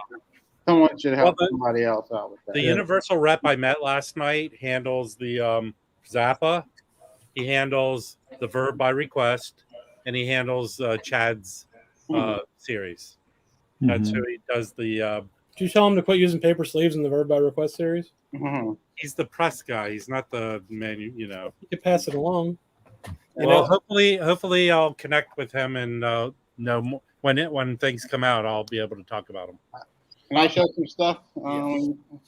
Yeah, hang on a second. That's never going to happen, Josh. It's not going to be $40. It's going to be 45. Well, how much is the Davis one? I think it's holding steady at a certain price right now. Which one? Which Lockout one? Davis box. Oh, I don't even know. About 100. Yeah. Hmm. You got some stuff, you Mike? Yeah. Just first off, on mainstream records, that was Bob Shad. Bob Shad was the guy that owned it, and he is the grandfather of Judd Apatow, who is now reissuing some of the mainstream stuff. Oh, cool. Yeah, but through that crappy We Want Sound label. I'm sorry, man. You must have got some bad presses because everything I got from We Want Sound. I don't like. I hate them. They're French. That's another reason to dislike them. What? Have a French fry and cool out. Come on, Rob. First, I want to show this. This is a Come on, quarterly. Hunchback. This is a quarterly magazine. This is the summer issue. It's done by a company out of Helsinki, Finland, or something. We Jazz, and they change the title like every issue. This is Shadows and Shapes. That's Dorothy Ashby. It's a good article on Dorothy Ashby. There's a good article on Don Cherry in here. There's a article on this musician, drummer Asher Gamadies. Has a really good album that you can get through Bandcamp, and they do record reviews. It's probably the best quarterly, best periodical out there in terms of what they cover. They cover everything, and it also has a photo essay in it. It's just really good. It's about 20 something bucks, but it's well worth it. You have to buy per issue, or is there a subscription? On Bandcamp, they said a while ago you can get it per subscription, but I just ended up buying every individual issue through Dusty Groove. But Dusty Groove sells them. Yep, and it's really good. And then I got some albums. I got the latest J Jazz reissue. The drummer. Those J Jazz are amazing. Moriyama. This is really good. When I listened to the first song, which is it's all of side A, I was like, I don't know. But then, the rest of them are really good. This is a live performance. This is from 1990, and it was originally only issued on CD. So this is really good. It's a gatefold. Has some nice essays, and they also have the original essay included in there. People want to know if you get the other one through a subscription or through a retailer. He just said that. Were you paying attention? Well, maybe I don't pay attention. And then I got actually this was released today. Yeah, I got this on Monday because I guess the company's based in Brooklyn, so the guy shipped it out, and I got it on Monday. This is so good. This is so damn good. It's 45 RPM, one song per side, 4 songs. They start off with Wayne Shorter's song, Reincarnation Blues. The second song, which is right now, after listening to it twice, my favorite song, Is a Ahmad Jamal composition that's really good. They do Angel Eyes, and they do a Harold Mabern tune, because Harold Mabern was a mentor of Tashawn Sorey. And inside the gatefold, there's a picture of the late Harold Mabern with Tashawn Sorey. This is like That's so cool. This is the best trio out there recording right now, in my Oh opinion. yeah, Tyshawn, he Hey, kills it. Yeah. breaking What was- news, Mike. Breaking news. Mhm. If you go, I'll put the link right now. Mhm. If you go to the We Jazz Bandcamp site, Mhm. everything in their catalog is 30% off, even the magazines. And hey, I'd get that magazine if I were you guys. So What was Yeah. the Harold Mabern connection there? I'll put the link, guys. Harold Mabern taught at one of the I don't know what college it was that Tashawn Sorey attended, and Okay. he became a mentor. And I don't know if I read some story where he could tell that Tashawn Sorey was sort of, wanting to go, sort of more free in his playing. And he told him, if you want ultimate freedom, before you do all that, you need to listen to Ahmad Jamal. And, so I guess, including the Jamal tune on this is sort of, another way he's paying tribute to Harold Mabern. Did you buy that from their Bandcamp? I ordered it from the Bandcamp page. And Pi Records, I think, is really their office. The guy who runs it lives in Brooklyn. So he usually ships the stuff out way ahead of time before the release date. Like I said, the release date was today for the LPs, I believe, and I got it Monday. Is there a call? Is it a color or a black, Mike? Is it what? Is it color or black? No, it's black. It's black. It's black. And I'm putting an order in right now for it. I'll drop it. Hey, that code they said doesn't work right now on Bandcamp. Suckers. And then remember you guys are doing the live at the Village Vanguard. You guys did that video. You were on that video. Yeah, I know, but it's your video. Yeah. So one of the albums I think I mentioned that was coming out is this one by Chris Potter. And this is live at the Vanguard, and there's a photo of them at the Vanguard. Now this is, I guess Chris Potter really loves the sound of the Vanguard, because this is his third release that he's done at the Vanguard. That was recorded at the Vanguard. But this is the first one where he doesn't do any of his own compositions. And it's really sort of like a really, an up-tempo set. He does do Billy Strayhorn's Blood Count, which is, I'm surprised he did that, because, some great people have done like top-notch renditions of that. So, but he also he starts off with a Mississippi Fred McDowell song, You Gotta Move, that is just really good. He does a Joe Bean composition, and he does like some folk tunes and a spiritual. And it's a really excellent up-tempo album. He has Craig Hayborn on piano, who actually has a lot of guys that he's played with forever. Craig Hayborn, Scott Colley, and Marcus Gilmore, who is, I think, Roy Haynes' grandson, if I'm on drums. And this is a good one. The CD came out months ago, and they finally got the vinyl out. And that is it for me. So I just put an order in on that Tyshawn Sorey trio. That is cool. It is a double 45. I muted myself and just did a quick sample. It sounds cool. So I'm excited to hear how that How much sounds. is it? On 45.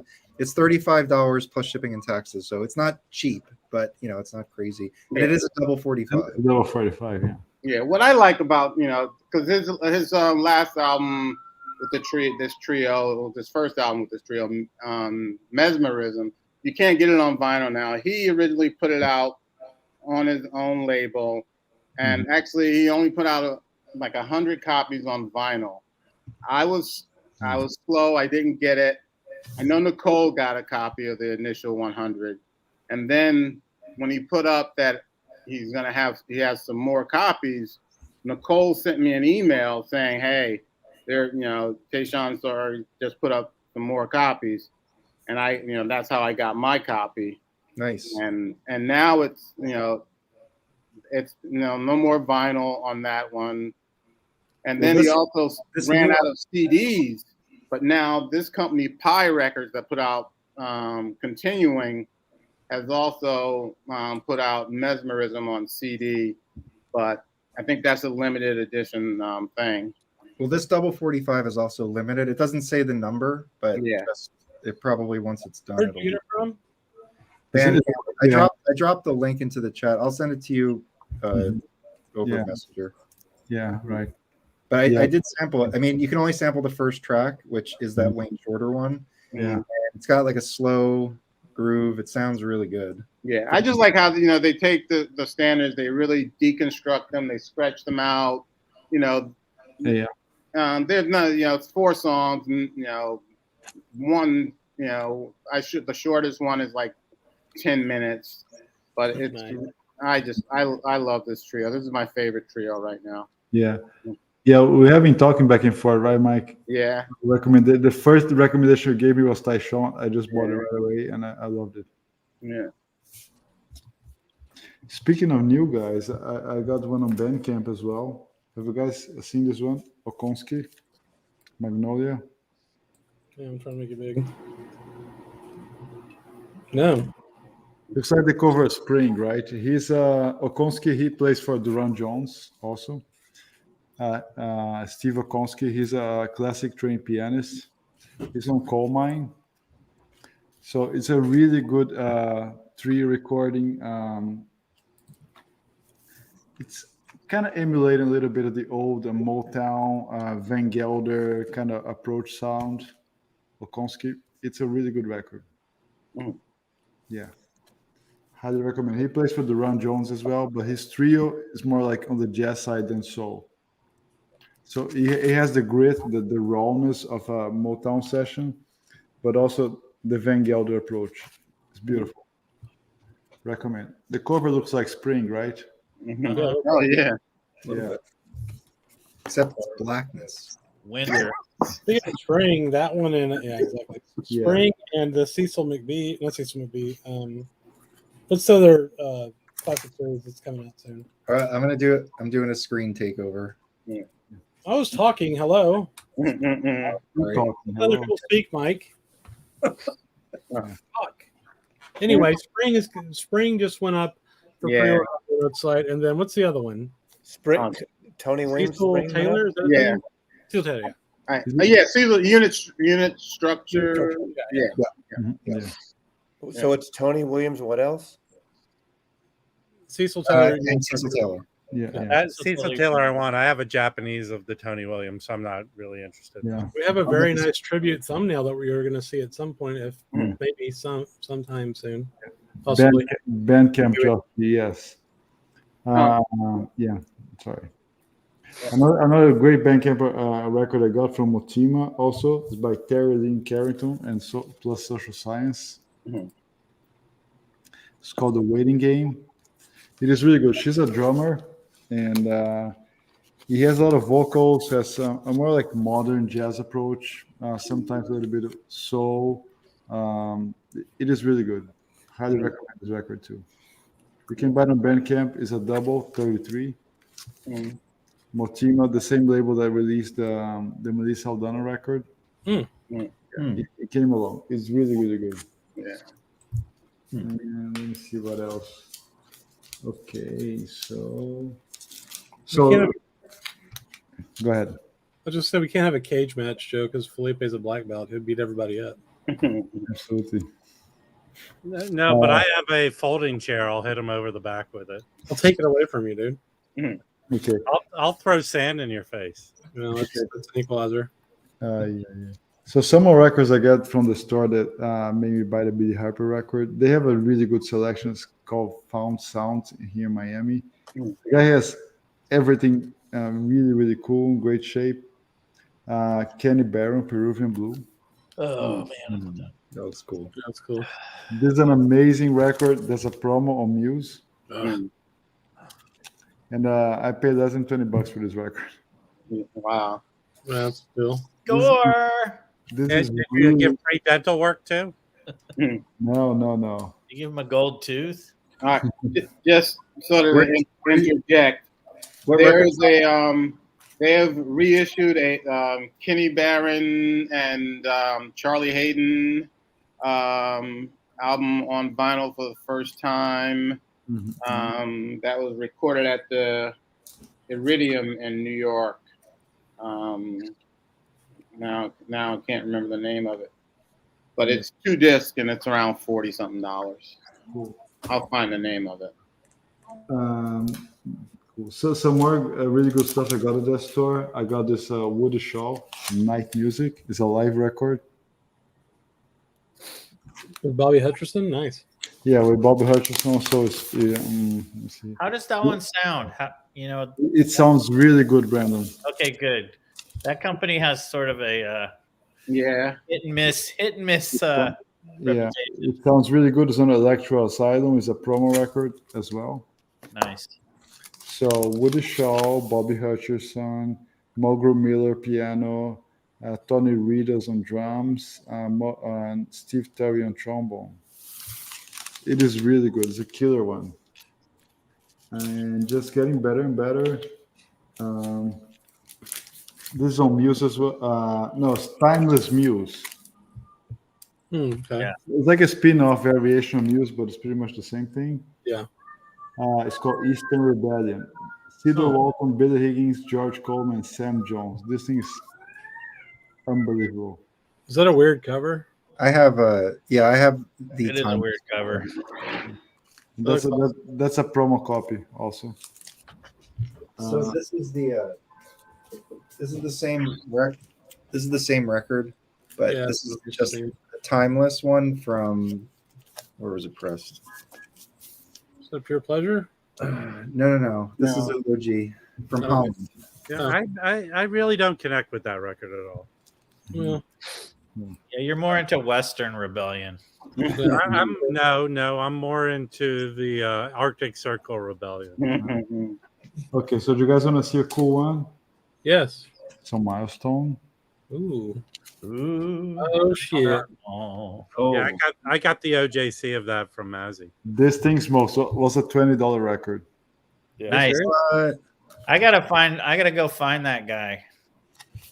Your dealer. Oh, This thing sounds amazing. I think I only have like 1 or 2 more Joe Henderson left to Yeah, complete you know, Milestone. Kraft's got to get their shit together with Joe Henderson. Yeah, I agree. But this record is killer. It's really, really good. Yeah. All of his stuff is. Mhm. Yeah. And Hey, Shoji and Michael Valentini. Steeplechase has just reissued a Scott Colley album. It's a trio with Chris Potter. I'll get the name for you. I actually have it on CD, but they've actually it's the first time it's on vinyl. That's super cool. Yes, Joe. You are a Jazz Dingleberry. Okay. You're just, So, hey, do you- hey, look, you're better. You're just a By the way, dingleberry. that's Joe Henderson's first milestone. is Yeah, it a That and Tetragon right around the same time. Gotcha. I thought there were other ones that were his first one. No. Tetragon and Kicker are, I think, like, if you look at when they were recorded, I think they were both released in '68. One was recorded in '67, though, as I recall. Huh. Was he their first artist, Not sure. or what? Either That's a him good or McCoy question. Tyner? I'm Hey, not bro- sure. hey, bro. It's funny that you can find McCoy Tyner's stuff all over the place. Yeah, on Milestone. Yeah, Sonny Rollins too. There's a lot of Sonny Rollins. Yeah, there's a lot of cheap Sonny Rollins too. Yeah. And they're great. Kicker came out first. Yeah. Can I show a photograph? From Can you 19 make Mazzy big, please? I want to show a photograph from 1988 or 87. This is me with Tony Williams' drum set, and Tony Williams is standing off camera here. This is a photo. Did he lend you his toupee? No, I was there just because for a lighting test.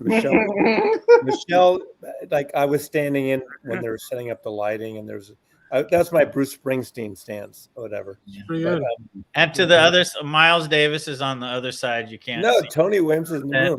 And- Seriously. No. Hey, I can see Tony Williams behind the drums. You can right, probably see the everyone? reflection in my eyeballs of Tony. You know. Oh yeah, there you go. There he is. But anyway, that's kind of cool. I thought Very Polaroid. What kind of guitar is that? What? I don't even know. It wasn't my guitar. It was. I don't remember why the guitar was there because she was. That was John McLaughlin's guitar, right? What? Did you crop I dust think she Tony was- Williams I drum think set? She was either shooting for Gretsch or for the Drummer magazine. One of the, one of those. Downbeat. Very cool. Yeah, that's That's good. very nice, Mazzy. I was a young 36-year-old, 35-year-old. That's amazing. I was a 9-year-old. Ron Carter has a lot of milestone records. Yes, CTI from that period. Yeah, looks like there's a lot of trees outside. Yeah. Do you want to see another news? The one I picked up the other day with Chet Baker is really good. Yes, Felipe. What Joe Henrik's box? Is that a CD box you're talking about, Brooks? Yeah, that's a milestone one that they did. Because Oh, Brooks, yeah. Brooks is a CD guy. So Michael Valentini and Shoji, I put the link for the steeplechase Scott Colley in the chat. Damn it, Mazzy left at the perfect wrong time. Yeah. Yeah, I wonder if Mazzy put his sack on Joe Henderson's. What? record. What are you If talking he put his about? sack on the drum set, you know. Oh, like, That's the sack on it. No, Brooks and I were together in New York. What year was that, Brooks? We saw Tony at the Village Vanguard in New York. 86 or 87 or 88, right? Oh, okay. Brooks was there, and Tony came to our table and hung out with us after with Michelle. It was great. oh God, that Joe Henderson's an 8 CD box in 1994. Yeah. And I think currently there's a Joe Henderson Mosaic box CD that you can buy. Yeah, is that the complete Blue Note stuff? Yeah. Yeah, it's available on Mosaic. The whole box is I think available. But Brooks there's seems- nothing. There's nothing that hasn't been released, right? It's just the 5 60s records, right? Yeah, I think just a nice collection with the Mosaic. some of the mosaics do outtakes, like the Nat Cole, but they don't all, right? No, they don't. Not all. Right. They're pretty cool though. With the, I mean, they sound great. Yeah. Oh yeah. Kind of hate the labels on the record. Oh, on the Oh yeah. They're kind of ugly. Yeah, I agree. Chris? Why are you so negative all the time here? I'm not, man. Am I really? Am I Well, calling this is where I'll have to agree with I'm just Mazzy. giving you shit. Okay, thank you. I have to agree with Mazzy on this one. Oh man. How dare you? You passed the test, Chris. Oh, 89 was the Village Vanguard. Okay, I didn't realize it was that late. Okay, Is that when he was, there was this period with Tony, and well, it had to be late career. He was just so freaking loud. Yeah. And it could Well, that's when he was composing. He went to like Berkeley and started UC Berkeley and started composition classes. That's what was Mulgrew Miller and yeah, exactly. That's the period. Sometimes you catch him live and it'd be like, oh. I don't remember. I mean, I guess he was loud. I'm not sure if that was my first time at the Village Vanguard or not. I think I was there once with my girlfriend Nancy in the late 70s. Yeah. But yeah, Brooks lived in New York then, so That was a good band though with Mulgrew. yeah. Oh, yeah. Okay, want to see another nice muse? Yes. This guy here. Oh yeah. Can't see it. Somebody had to make them big. There you go. Make Yeah. it Did you get that for 20? Did you get that for 20 as well? No. Hey, No. Felipe, mine's autographed, so in your face. Dude, it's not a competition, Rob. You don't have to Yes, set it the is. rules. It's a competition. Come on. Rob, I don't see anything autographed in my face. Okay. How do you like that one? Yeah, no. How do you like It's the actually it's autographed by Richard Davies. Yeah, no, it's actually Richard Simmons autographed it. But Is it a Van Gelder, Felipe? This one, let me check. but you know what? It's so expensive. You wouldn't think the record's really kind of very mainstreamy. I thought it'd be more It's not- avant-garde-ish. Yeah. No, it's not Van Gelder. It's a PR pressing. Presswell. What do you think of it, Felipe? It's kind of more mainstreamy. I thought it'd be more avant-garde like his No, other album. yeah, it's very accessible. Yes, nice, Yeah, very accessible record. What's the name again? Dylan? Yeah, Dylan. but that thing goes for so much money. I don't get it. I don't understand why. Because it kicks ass. It Yeah. doesn't kick Yeah, ass. but it's not like some of the other Muse titles are very kind of avant-garde. They go for a lot of dough. You know, So that picture must have been. That Joe Chambers isn't that avant-garde, and that goes for it. Yeah, I think it probably a matter of like number of records pressed or something, rarity, probably. and So that I'll tell you something. This one is not as good as that Record Store Day 3 LP one. I'm glad every time you say that. It makes me happy. It is. It's. I mean, it's the one Record Store Day is way better recorded, and That's they're like like they're 3 months apart at the same place. Yeah. Well, that Just send record it to me, Rob. that goes for like $400 now. Yeah, Which one? Along with the few Free Slave. the The Woody Free Shaw, Slave right? goes for a ton. Yeah, Great. along That's with the the most Woody Shaw. expensive Muse by What far. Woody Shaw? and this it's- one's it's in the autographed volume, by right? Roy Rogers. Shut up for a second. Felipe's talking. What's the other one? No, sorry. The Blackstone Legacy. That goes for $400 easy. Yeah, That's on. Well, that's that on one you can contemporary. get like $200 maybe. it goes from 150 to 400. I've seen it all through. Blackstone. That's good. Good to know. Mine was $5. Yeah. Blackstone's a double LP though, and that's on contemporary, Right. and that record Oh, that's is right, yeah. phenomenal. Yeah. It to me, it's like Woody Shaw's "Bitches Brew." Mm-hmm. Oh, yeah. Or just a fantastic record. No, it's kick-ass. Yeah, that stuff is great. You think they're going to reissue that ever? Hopefully. No, Well, no. You know what? Actually, they're reissuing the Woody Shaw Tony Bennett record. We're gonna get more Andre Previn instead. yeah. Not that Andre Previn sucks. I got Andre Previn records, but come on, man. Yeah, can you show $5 records, please, Chris, and make us feel better about all our purchases? That's a $5 record, okay? I like $5 records, Rod. Screw you. Yeah. I showed this one during the week, just for the ones who haven't seen it. Errol and Carl Grubbs, The Visitors. You're turning into Mike now. I'm showing the same record Yeah. 7 times. Oh, I gotta find out about them. I didn't even know about them until last week. That stuff is great. It's dynamite. What's Yeah, the name of the band though? Here, The it's Visitors. Visitors. Visitors. This record is Neptune. The original is on Cobblestone. It goes for about $80-$100. It's a little cheaper than Muse reissue. They both sound great. Yeah. Yeah, I really like this record here. Yeah. I just pulled this because we were talking about Harold Mayburn. This is my only Mayburn lead record. The cover I feel like makes it feel like it's a some like 70s reissue or something. Yeah. But the record's really good. It has Blue Mitchell, George Coleman.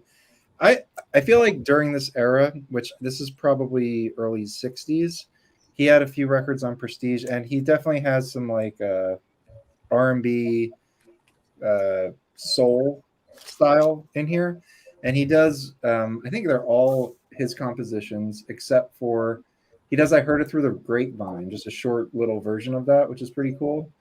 But yeah, I mean, I haven't really explored his stuff, but he has a lot of stuff on, like, I think it's I forgot, but he is pretty prolific through the decades, and I think he passed away a few years ago. But this may be like a second or third record, and it's really good, and it's not that it's not that expensive, and I think this is a Blue Label. I'm not sure if this is RVG. It is Van Gelder Cinema. Yeah. Sounds real good. So a cool one, you know. Like 72 or something. This no, I think this. I'd have to double check. I think it's earlier than that because the 70s had the green label. Yeah, But yeah, later though, I think. This is, let me see. I'll look it up. No, I'd say yeah, I would later. get 65, 66. Yeah. Wasn't the green around 73, 4? Prestige. No, I'm wrong. I think they started as early as 71. Did So they? this record, Raking and Scraping, is 68. So it is later than I thought. Got it. Yeah, I've got one more I forgot. Nice. Good pick, Mike. Oh yeah, this one. I dig it. Oh, cool. It's there's a couple. I mean, it's Joe Henderson, and I just love everything Joe Henderson. There's a couple tracks where maybe I could do without the 80s DX7 synthesizer that pops in every once in a while, but most of it's pretty awesome. Does it got an Asian influence to it? No. It's weird that IKEA. No, it's a Latin samba. Oh no, it's the guitar player.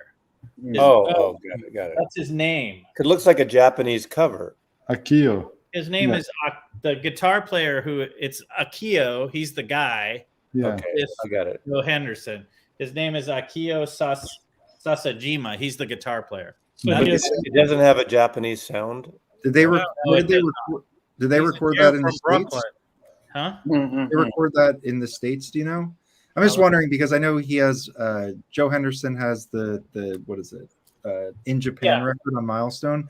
Did he spend like a good amount of time in Japan? Oh, I know. Yeah, no. This is later. This is 1980. Oh. 88. This is a digital record. 87, and it's from the Cutting Room, New York City. Okay. But yeah, no, it's not like his Japan days, which I would say that's like the Milestone stuff. That's like 74, 73, 74, 75. I don't know enough about Joe Henderson, but did he spend years in Japan? Or was he just touring? Do we know? I know he toured. I actually don't know, but he's got some great records from Japan. You know, I think I saved all my emails with him. Let me go look them up. the one that's Made in Japan. I think is it called Made in Japan? That I record. think it's just Joe Henderson in Japan. Yeah, That's really good. I really want that one. Yeah, the I'm one sure on they Miles- all toured there extensively. yeah. There's a great video on YouTube of him performing in Japan. It's like a murderer's row of like saxophone players. It's him, Johnny Griffith. I can't even recall who else. This But is one of my it's favorite really live records. Yeah, it's a good He's one. playing with Japanese cats in this one. Yeah. It is Hideo Ichikawa on piano, Mm-hmm. Kunimitsu Inaba on bass, and Motohiko Hino on drums. So it's an all Japanese band. This record's really good. Oh yeah. Yeah, it's expensive now. Yeah, probably like $500. What? No, No, it's not. it's not How much 500. is it? How It's much like is it? 80. I think that probably the cheapest is like 60 $80. to 80 bucks, maybe. 80, 100, 500 is all the same. I'll trade you $80 for $500, Rob. It's just Okay. a number. It's just a number. Yeah. I have a Monopoly money, right? I have an $80 little piece of paper that I'll trade you for a $500 piece of paper. Chris made that joke already. I did. Oh, okay. Rob will find it for $2. Hey, by the way, I didn't show this, and I think Brandon showed it a week or two ago. You already showed us that. No, well, I showed it on my stream. That's his. Oh, that's the Wish You Were Here guy. That's Rob's cursing. Yeah, but I showed the last time because They have a half live, half from this session. Yeah. But this is a killer record and it's cheap. Yeah, Like, and I'm looking for the other half too. Yeah, it gets, but that's cheap too. It's like $7. Yeah, they're like $10. They're easy to But find. if you don't have this is a killer record. And right, did we show it's a reflection of Eric Dolphy in the water? Yeah. Wow. What? Oh, I didn't notice that. What a concept. How did I not notice that? Because you're too obsessed with $500 pieces of paper. Angela just picked up that They Canadian. put a stack on it. Yeah, but Angela, the Mr. Bongo one is, I think, better than the Canadian one. Oh, now you're telling. Yeah. Well, the Canadian. I did say that earlier. Yeah. Well, that Canadian one is really good. So. It is really good, but Yeah. Mr. Bongo put out like a tip-on jacket, and I think maybe even Bernie might have mastered it. I can't remember. From the original tape. There are only like 3 or 4 years difference in those pressings. So yeah, I think. Michael Valentini mentioned, is anybody into Frank Morgan? And actually, I got another Frank Morgan. This is the one. This is on Island, and maybe the last thing of his that was put out on vinyl, and it's really good. That's Yeah, super nice. he does some. It's a bunch of different configurations. Him and George Cables do some duets. A quartet with Al Foster, Buster Williams, Ronnie Matthews.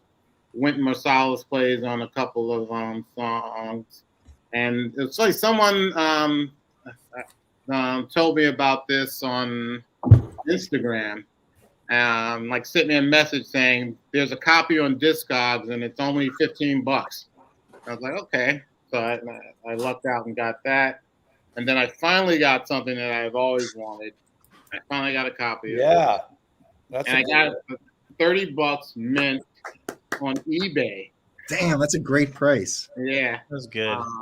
That's the one Joe Harley said to get when I talked to him. And it's really good. I bought everything up he said before I posted that video. That's the You guys know it. You know what I'm talking You're a about. horrible person, Mazzy. Horrible. Oh, insider trading. Is that insider trading? Yes. I hadn't even heard of Jufrey before that.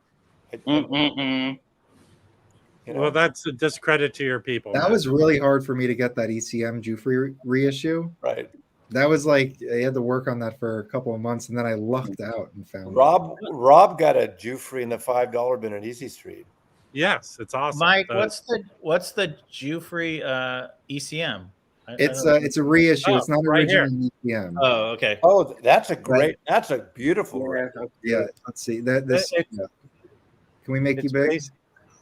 You got him, Chris? You can do it too, man. Well, then we always cancel. Okay. So it's basically in 1961. It's his 2 albums he did for Verve, Fusion and Thesis. So in 1992, ECM reissued them. And they put them together because I have Thesis. You know what's interesting about that? I forgot which track. There's a track on that. Is that a year or two before Love Supreme? There's a riff on there that sounds like Love Supreme. I wonder if Coltrane heard it. It goes da da da. No, him and Jufrey had a huge rivalry with each other.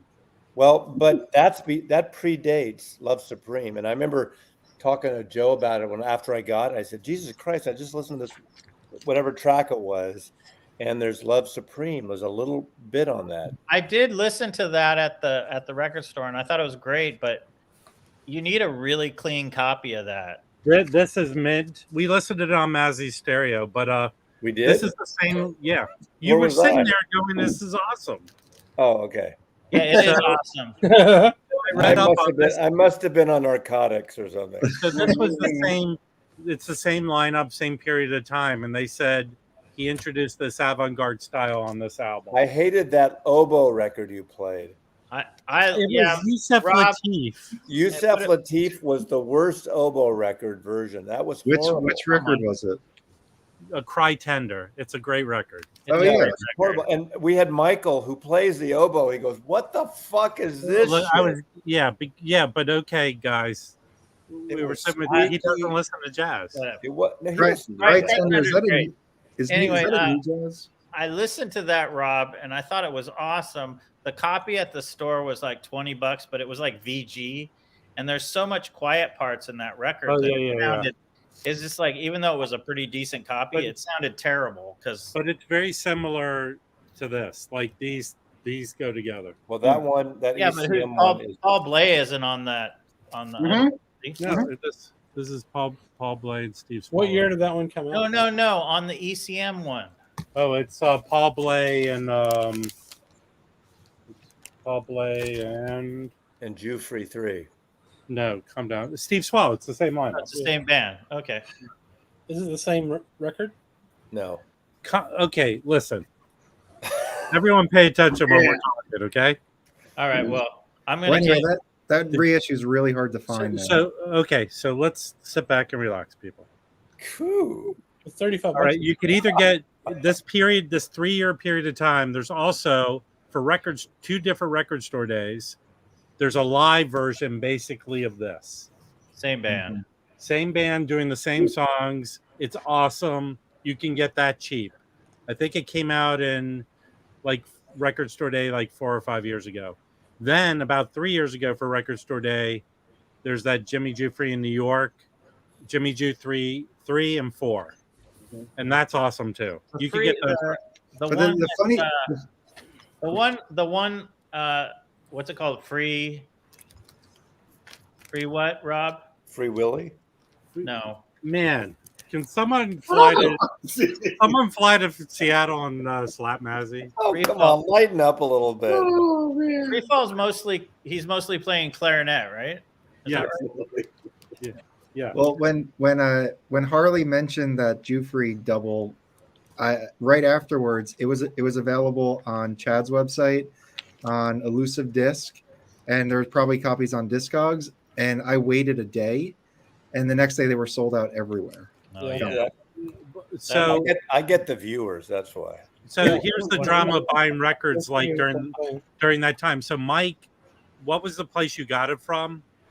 Oh, I can't even remember the name of it now. It's a Northern California online seller. I Yeah. bought from them before and they go, oh, it's not in stock. Yeah. So I saw they had it. I email them and go, is this in stock? And then Mike buys it the next day. And I said, you should message them because they're horrible. They're just a horrible. And so they go, oh, yeah, we're sending it to you. And I go, Deplorables. I emailed you. Yeah. They're horrible with customer service. Well, they took a week to email me back, and then they said we have to get it from our storage facility. That's going to take a few extra days. So it took like a month for me Yeah, to but get. they Who gave is me the this? same BS. They Was gave me this the same was BS. this Dexter Records? Who is this? Hold on, no, not that. What was it? Damien Records. Damien Imports, man. Dexter They- Records. You should know, Mike. I mean, if that's gonna happen, you're gonna have to, buy it now right away. So I got Cry later. I got my copy from That's a not what British. it is. It's buy now. It's like Whatever. buy now, cry now. That's Okay. Yeah, that's Cry- exactly what it is. Fuck up, No, man. cry Get it later. right. Get it right, Mazzy. No, it's cry later. Buy now, cry No, it's later. buy now, cry now, because otherwise you're gonna. But No, you're it's not going to cry cry later. now Cry if 'cause you you don't pay. buy. If you miss Hey, it, No. Yeah. Hey, Chris, No, can you no. say that famous It line, was please? best vinyl. Okay. Best vinyl. shut the fuck up, dude. Brendan, dude. Hey, Brendan. Rob, it Buy was now, you best. cry because you paid because the money came out of your pocket, but you won't cry later. True. That's true. You won't cry later. Mike, what were you saying? The store was best vinyl. Yeah, The best so vinyl. they're not They're not the if you best. go to Best Vinyl, they're usually overpriced on most of the stuff, like 30% overpriced on everything they sell. Yep. They happen to have it. I emailed them because I tried to buy stuff from them before, which eventually wasn't. They go, oh, we don't have it. They take forever to get back to you. Yeah. They take forever to mail stuff out. They're And not, before I ordered through them, I got it from Canada, and then they canceled my order. I don't know if they just didn't want to ship to the United States or if somebody bought it or whatever. But Or they found out who you were. and they may have discriminated against me. Mm-hmm. Because you tried to buy Jew Free and Tony Bennett record, right? Wow. Good night. Look at this. So are we meeting up in Brooklyn in October? I'm down. Yeah. I gotta find. Is it near the L or the J? What's it near? The what? I don't know. But it feels like we're in Brooklyn right now. The cops are coming. Yeah, that's an ambulance. It's never mind. I hear some dishes. Chance said that the Lockjaw box set is on sale for $82 on Amazon. Go buy it. Everyone How much was it? How much was it new? I forgot. 125, but it went down to about 100. Target where I bought it was $98. Yeah, same here. And I'm gonna tell you guys, I have a good feeling that it'll be one of those buy two get one free deals coming up soon. Yeah. Because Amazon Prime Day is in 2 weeks. And also I think Target's jumping on that to compete with them. So That'll be good. I'm going to just show these. It had nothing to do with jazz, but let me just, you guys were talking last time about the Rhino in the cars and the. are you going to show those Little Feet records Yeah, again? I totally am. You're gonna play that? No, here's my point. Here's my Tom point. Scott. These are fucking great records. And Bernie Grenman, all analog for the main record. There's a record of outtakes. It's kind of, funky, New Orleans-y, LA. It's great friggin' records. Now, Amazon, Rhino sells these for $50, $60, but they're 3 LPs and they wholesale them to dealers, right? So $60, but the cars and the other one, the Coltrane, $40 direct. These sound great. The problem is they're noisy as hell. I haven't cleaned them yet. I'm going to clean them because I don't clean always first unless there's an issue. Hopefully they'll be better, but it's pretty noisy. I was surprised. Okay, Mazzy. Yeah. Don't ever say New Orleans-y. Okay? Again. Okay? Nolans. It's got a Nolans vibe. A Nolans. You're right. Hey, Angelo Kelly. Thank you, Mike. I stand corrected, and you and Nick were gonna bust me on my balls on that. Man. Hey, Nolans. It's got Nolans sound. It's got funky, swampy. Georgie. Angelo Kelly, the jazz bums are in the process of getting an HR department where you can file your complaints. I got some swampy jazz for you guys. You guys want to hear some swampy jazz? Yes, I do. I love swampy music. Yeah, Nick. I get it. I want to do, or I want Felipe Mea to culpa. I apologize to y'all. What was the whack-a-mole that you guys came up with for Felipe? It was like something molar, yank-a-mole or something. Yank-a-molar. Yank-a-molar. Yeah, I want to see that video. I said yank-a-mole, and I said whack-a-molar, and he said yank-a-molar. It was a collaborational theme. It needs to happen. It's perfect, right? Well, I have behind me, I have records on outside in the other room too, but they're not like mixed up. I know where everything is. So if I pull it, I'll have like I'll have an idea of what I'm grabbing. Anyway. I think we should get Mazzy and Jazz Bum Mike in a room. Still, Mike, okay. The most Felix Unger. Look, your obviously we all know our collections, but when you pull something in the spur of the moment, you have to talk about it, whether it's about the emotion you have about the music, the artwork, where you first heard it, the actual music itself. It's not rocket science.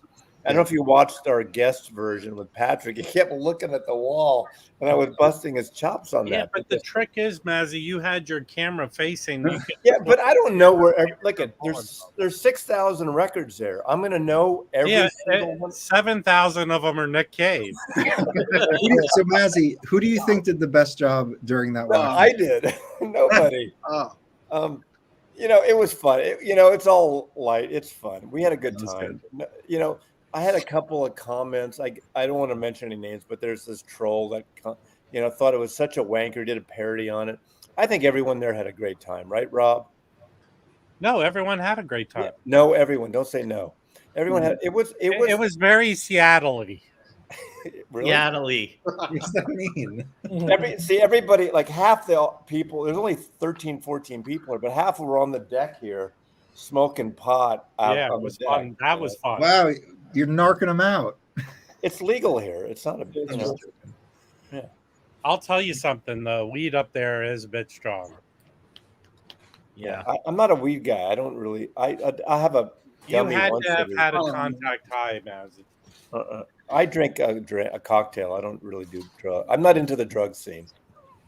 Not a You were druggie. You were freebasing. No. Yeah. Little I've base- had 3 people ask me, where can I buy that bong device that Coffee Dave had brought with him?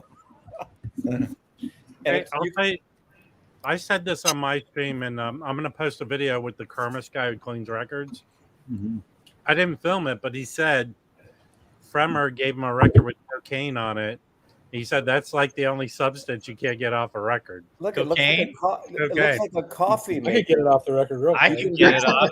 Yeah, bro. You It can buy fuses to the this. vinyl. You can buy this bubbly thing for $70. It looks beautiful. It looks like a coffee maker. Yeah. Dave brought this. I've had 3 people request, how do you buy these things? Yeah, it looks like a coffee maker. Like after Right? if you use it, I think I once. need to put these in the Mazzy merch store. But does it make like distilled coffee? I look at this. I mean, they're beautiful, aren't they? Look Yeah, at they're that. cool. Yes, they're craftsmen. I think Chris needs one of these. No way, dude. I'm good. They're beautiful until they spill on the carpet. Yeah. Yeah. Oh, and if that happens at Massey's house, you're dead. Put root beer in it. I'm metrosexual. Water give me a damage. break, so Mhm.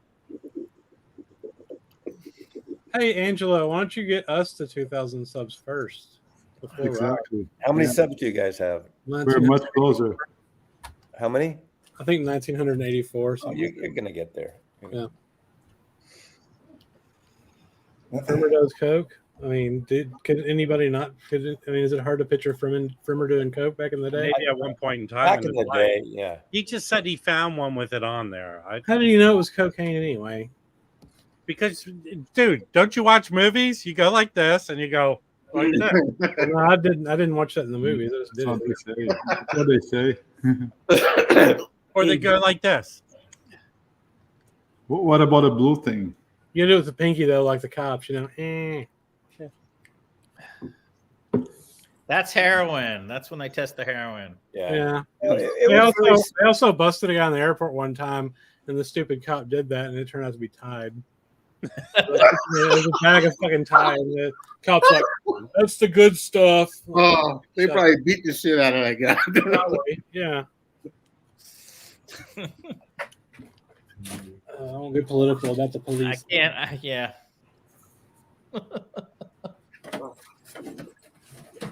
There was a guy here. There was a couple guys here in Dallas that got busted. Cops about 15 years ago that were just planting fucking drugs on people, and they got busted because it was all fake shit. Like they finally tested it in one of the cases. Like after the guy had been in prison for 5 years, they finally tested the fucking drugs and they were fake. Mhm. And they went back into all their cases and found out that almost all of them were fake. So then they figured out they were just setting people up. Wow. You'd think they at least have enough of a brain to get the cocaine from the stash or something. Yeah, just steal the cocaine from the stash, bro. Like, Well, you guys are expert cocaine stealers. I never stole it. I haven't done cocaine in like 30 years. Yeah, I've never done cocaine. I'm getting close to 30 years. I 1983 was my last time. think mine was probably around 99. Felipe has patience, so he doesn't. I do lidocaine every day. Yeah. I like, yeah. There's some shit my dentist has that he does in my teeth with that tastes just like cocaine and feels just like it in your mouth. It's crazy. Yeah, it's pretty similar. Not too far off. Oh, yeah. What the hell are you doing up till 3 a.m, Angelo? That's because he's a jazz degenerate, just like us. Are you staying up till 3 a.m? Where is it? I might play some records after the stream. Fuck it, who knows? Mhm. I'm on vacation till Wednesday, I guess. Tuesday. Yeah. Wednesday. Wednesday. Yeah, Tuesday Tuesday is a great band though. You should give this guy should get a medal for staying up past 3. Yeah, That's But pretty he's, hardcore. but he's a musician, so he's also famous and like He's a also billion on a people ton know of him. cocaine right now. Sure, that's why he's awake. it's on his rider. You think DiCaprio snorts coke 24/7? I don't think he's doing it anymore. I think he did, probably, but not anymore. I bet you he is.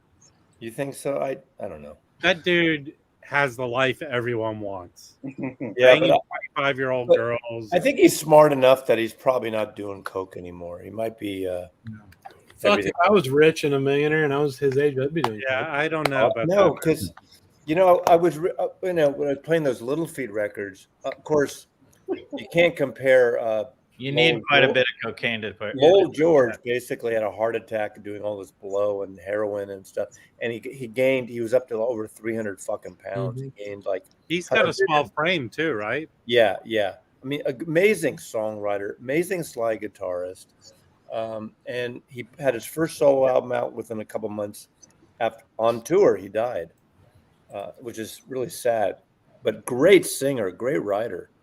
That's a copyrighted name, John. So Yeah, I also came up with the jazz ignoramus. Yeah, you need to follow up on that. What happened to that?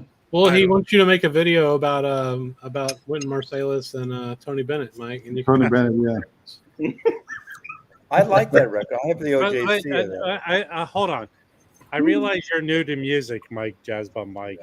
But how did you not know that basically for the last 25 to 30 years, Tony Bennett's been pretty big. MTV resurrected Yeah, his that unplugged kicked ass, yes. yes, and he kind of didn't have a lull for that 25 or 30 years. Yeah.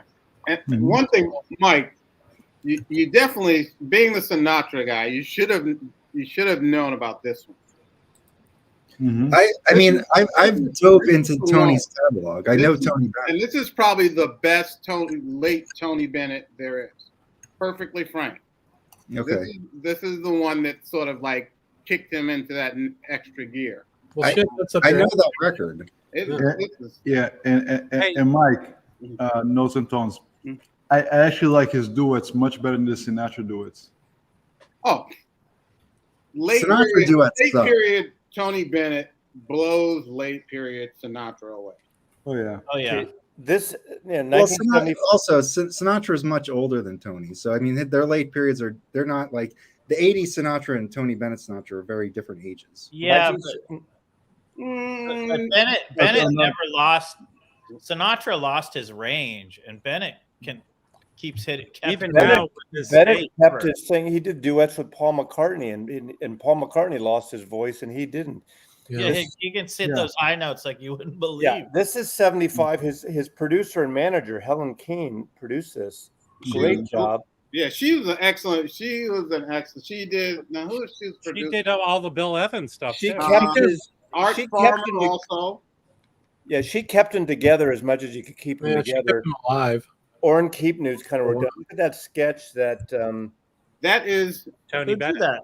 Tony is Bennett. Tony No, Bennett. he's there. Yeah. He's an excellent artist. yeah. He used to do sketches of everybody. He's But also a he's painter. The also loveliness of Paris. he's a great chef. He also is an artist. His painting. This is But I- OJC. This is an OJC. So I have the second album, but the second album wasn't on Fantasy, was it? my favorite Tony Bennett No, is it his was art. It was like DG or something like Yeah, I that. have Yeah, it yeah, around. it's I'll see if I can go find it. I Yeah. have. My favorite Together Tony again. Bennett are his opinion articles and So foreign affairs. is it confirmed this is going to be the next one of the next OJC? Well, it comes out at the end of the year. Yes. I'm curious the audience, but I like So, it. what did y'all think about those three that weren't y'all were all on the show? So. The Took them one at a time. The Dave Brubeck is a dud. You can still get the regular OJC version of it for cheap. $10. $10. I don't think it's a great I Brubeck don't think is it? What Brubeck was it? Oberon. at Oberlin, Jazz at Oberlin. Oh yeah. That is a stupid decision on their part. Okay. Yeah, 'cause you can find that The anywhere. Yeah. Cats is probably the right choice, Yes, absolutely. but the Tony Bennett could possibly be the most popular Oh, one. yeah. I mean, and that's the thing. Even with the Brubeck, you guys got to. Yeah, you could find those. You could find the Tony Bennett and Bill Tony Evans. Bennett's are trash. But They're always the trash. people, you remember, there's a whole segment of people that don't want to do that. I don't want to go look through some bin to find a record. I don't even want to go to Discogs or whatever and look for a record. they want to. Want it on Amazon? I want it easy. Yeah, I but want the it fast. Oberlin's on Amazon. You can buy the regular OJC on Amazon No, right now. exactly. I don't want to smell him. Hang on, let Felipe talk. What, Felipe? I agree with Mike. That's what I said yesterday.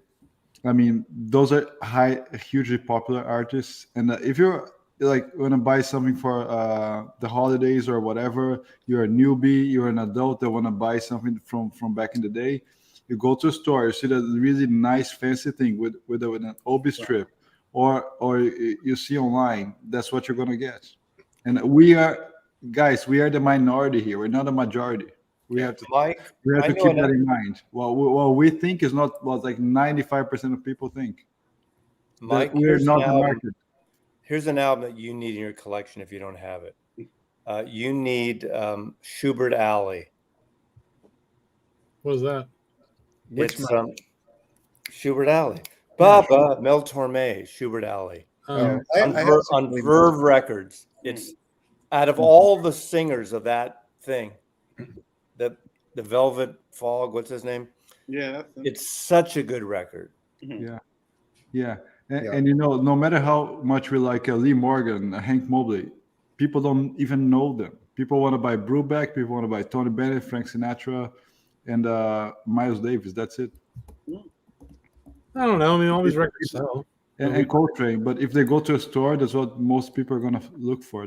No, I think they definitely sell in a store for sure. Yeah. I just think my point yesterday, I like Tony. There's nothing wrong with Tony. It's just that I was aware of that record. I could have bought that record, decided not to buy that record. Just because it's being reissued is not going to make me want that record any more than I have before. That was my point. It got turned into me hating Tony Bennett. Do you have a problem with? I'm not a huge like Mike, fan of I Tony, guarantee but you I have a don't- problem with men that have two first names as their first and last name, Tony and Bennett. But Who the hell's named Bennett with the first name? I have a lot of friends named Ben Bennett. Ben, sure. Well, But let's just make full name is Bennett, and they let's call just make him a Ben. comparison here in terms of reissues, audiophile thing. How many Tony Bennett titles are there, and how many Lee Morgan titles are? I mean, I can think of a single Tony Bennett title on an audiophile reissue, so I think it's very welcome. Yeah, that's true. It's a Bill Evans record anyway, so that's all that really matters. Exactly. It's a perfect combination. Yeah, I think it's gonna probably outsell the others. I didn't realize he was a lefty. Oh yeah.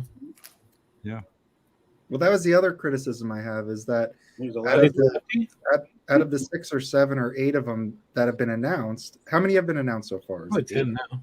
10? Like three of them are Bill Evans led or co-led. And I was just saying, you know, they have so much in their catalog to go hard on the Bill Evans. Mhm. I don't, you know, that's fine, but I just was hoping for, you know, more. But yeah, like again, you're not that person they're aiming for. That's fine, but that was my listen. Here's the deal: the Bill Evans will get people in, Yeah. and then maybe the next time when they put out something that you like, they'll go, "Hey, well, you know, they put out all that Bill Evans stuff. It was good. Maybe I'll take a chance on this, you know, that I'm not familiar with." Yeah. But if they come out and just start putting out stuff that I like, and you know, Yeah. good luck, with somebody's going to lose their job.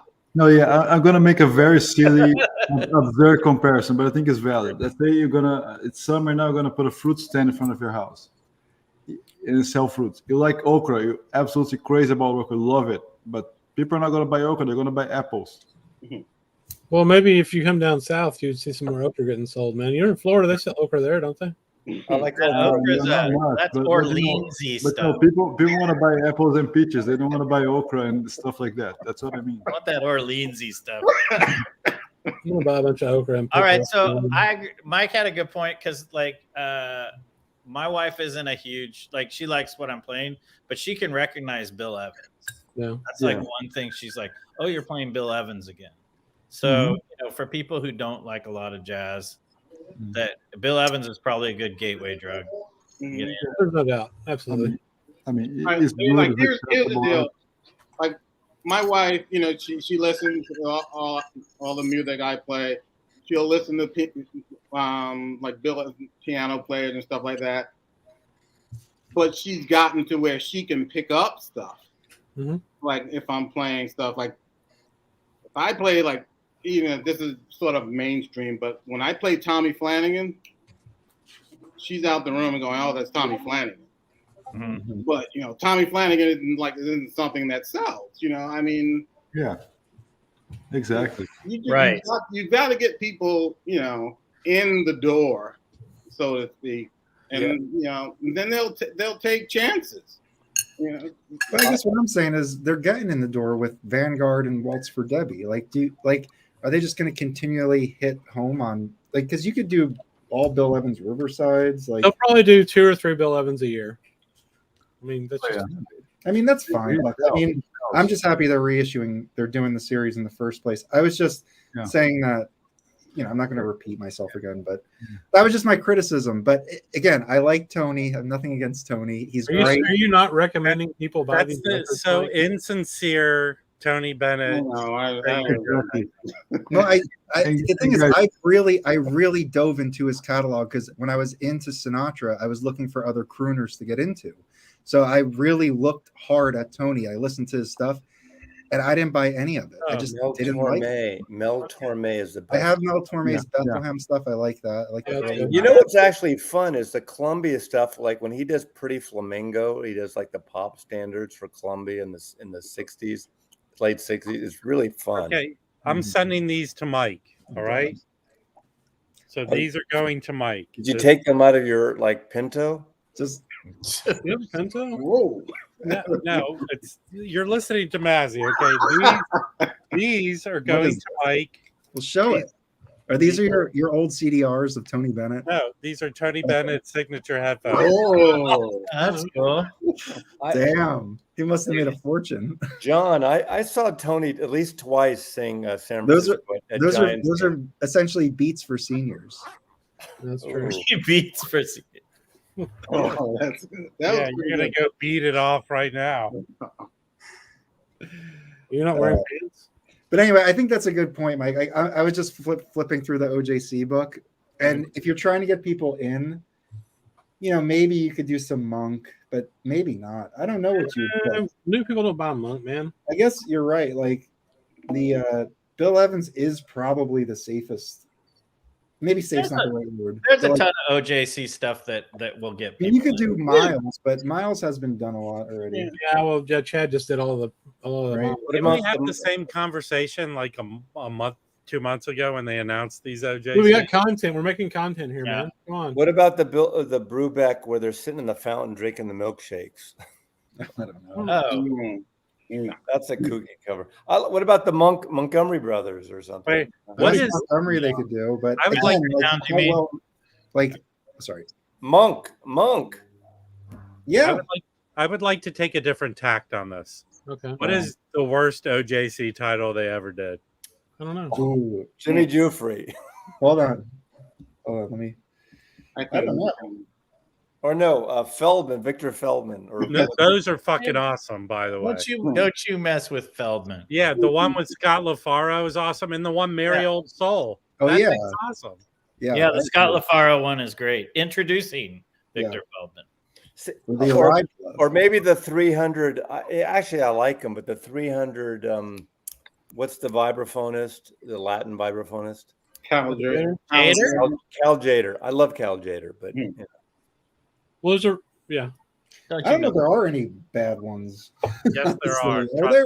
What are the bad ones? they're all You know what I think are bad? Some of the early Prestige, not because the music playing is bad, it's the recording quality for like those early like the Stan Getz, and the songs are like a minute and a That's half. from There's, like, 78, man. like 19 songs on them, and Yeah, like that's from not 78. that the music's bad or the musicians are bad. It's just that the Can I share the screen? Let me Yeah. share the screen. Okay. no, don't let them. I found someone who made a list of the worst OJC titles. Oh, cool. Really? Yeah. Is this big enough? Oh, Can't look at see this. that. No, zoom in. Hold You on. have the whole screen, bro.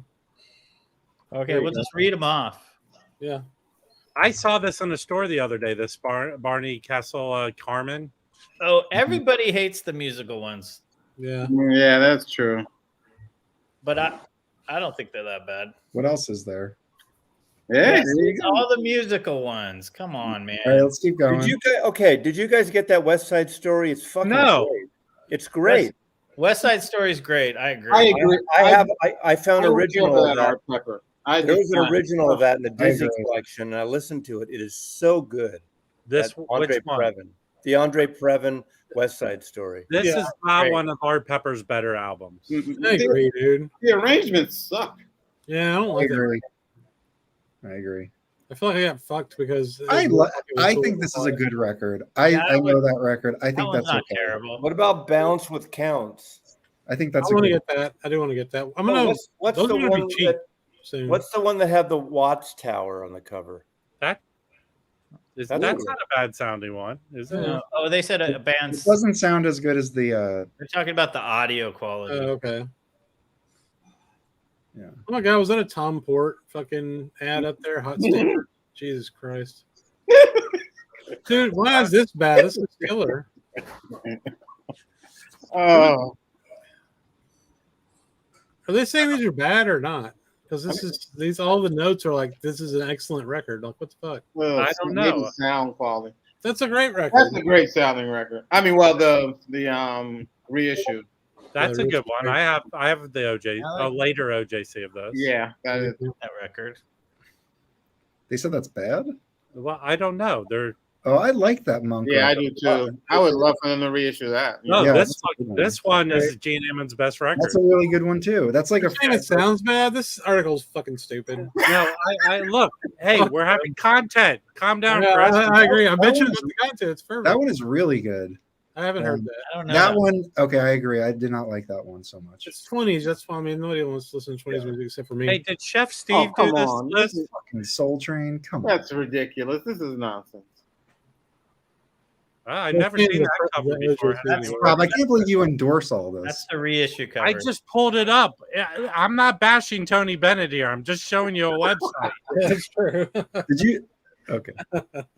Hey, fuck Oh. that. I I like that love record. Avant-garde. Screw MJQ. That's ridiculous. Oh man, I love MJQ. Horrible. What's this? That one. I don't even know what that Oh, is. yeah, everybody It's hates. gonna be good. See, no, but that one is like I mentioned, it's an early Prestige, and it like the sound probably isn't good on that. Hey Rob, can you click on the hot stamper link? Where does that go? Thanks a lot. Well, they just got all my banking information.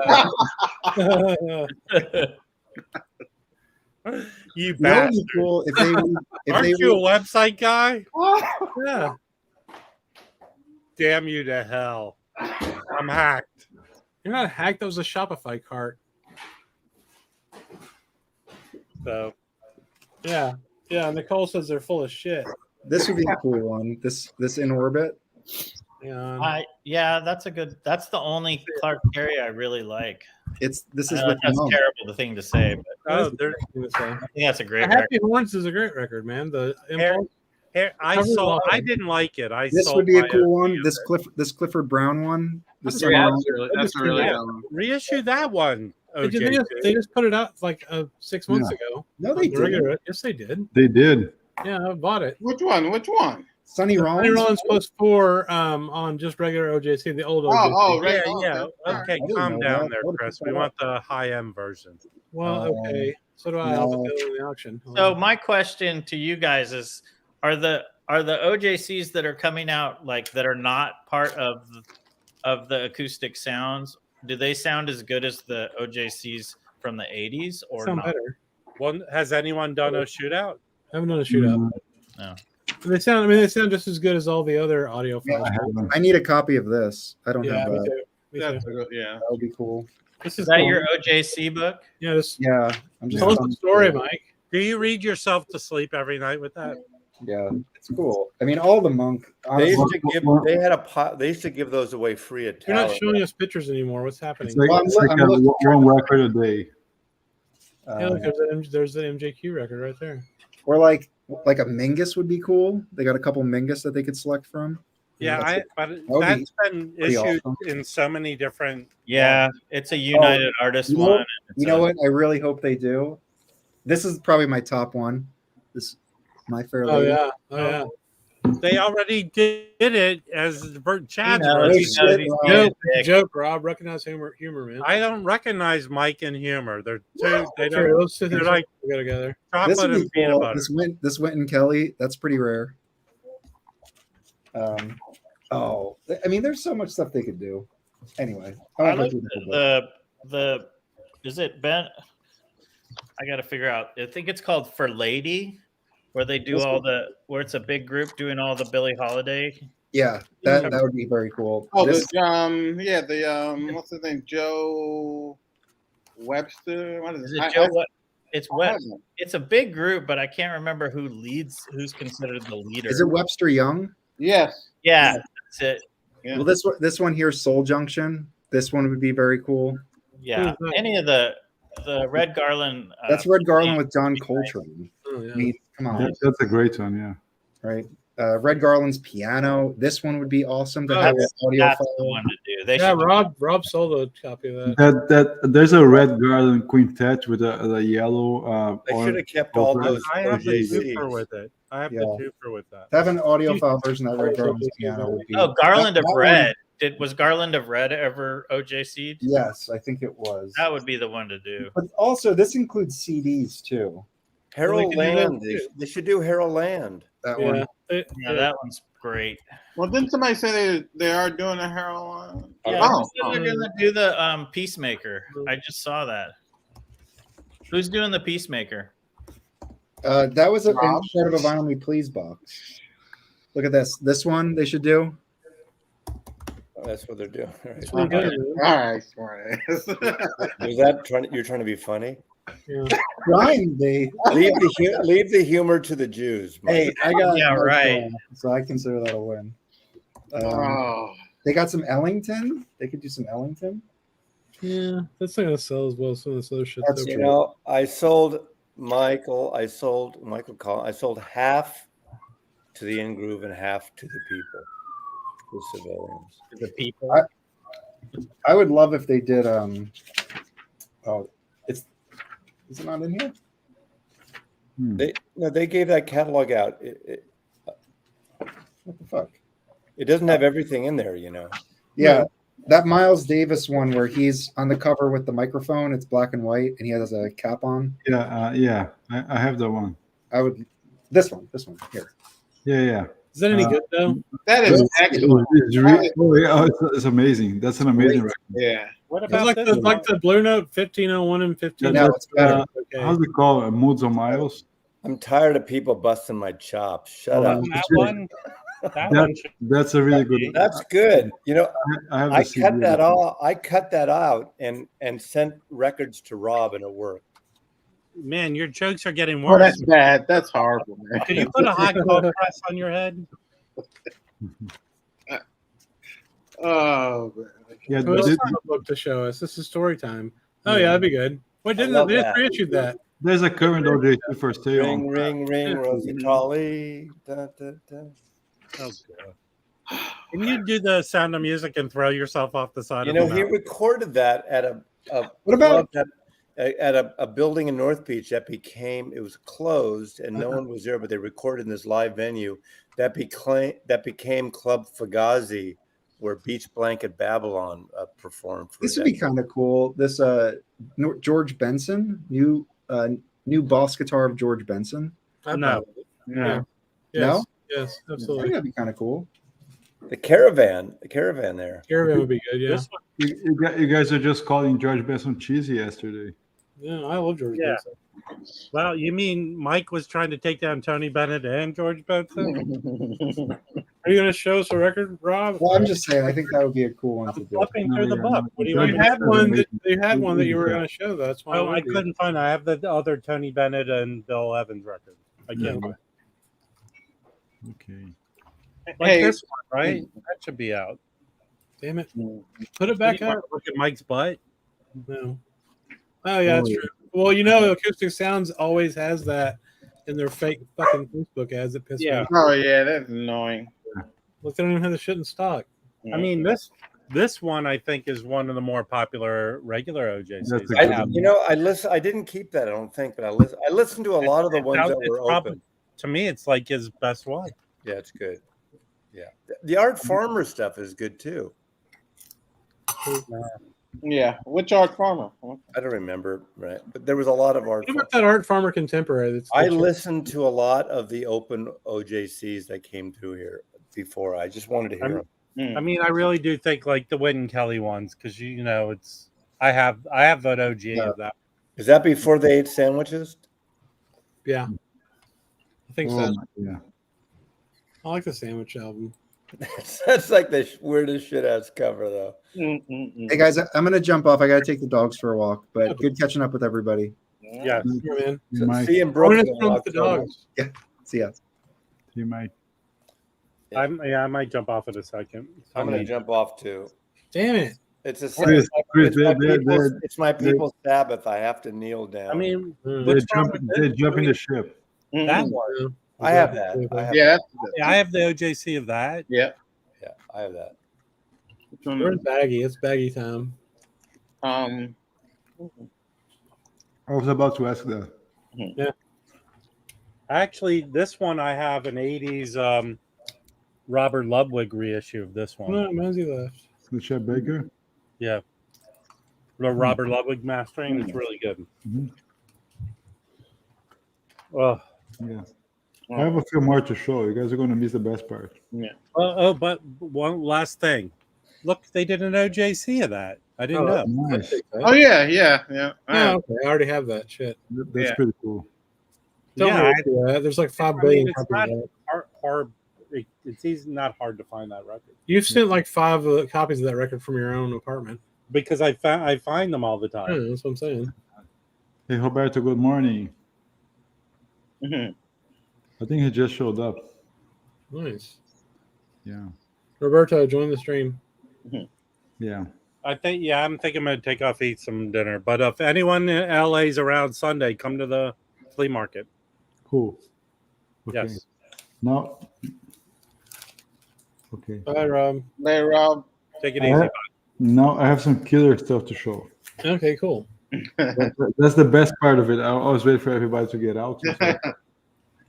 I have 2 more like pop records that are going to go for auction soon. When I have a next one. This is a minty OG copy.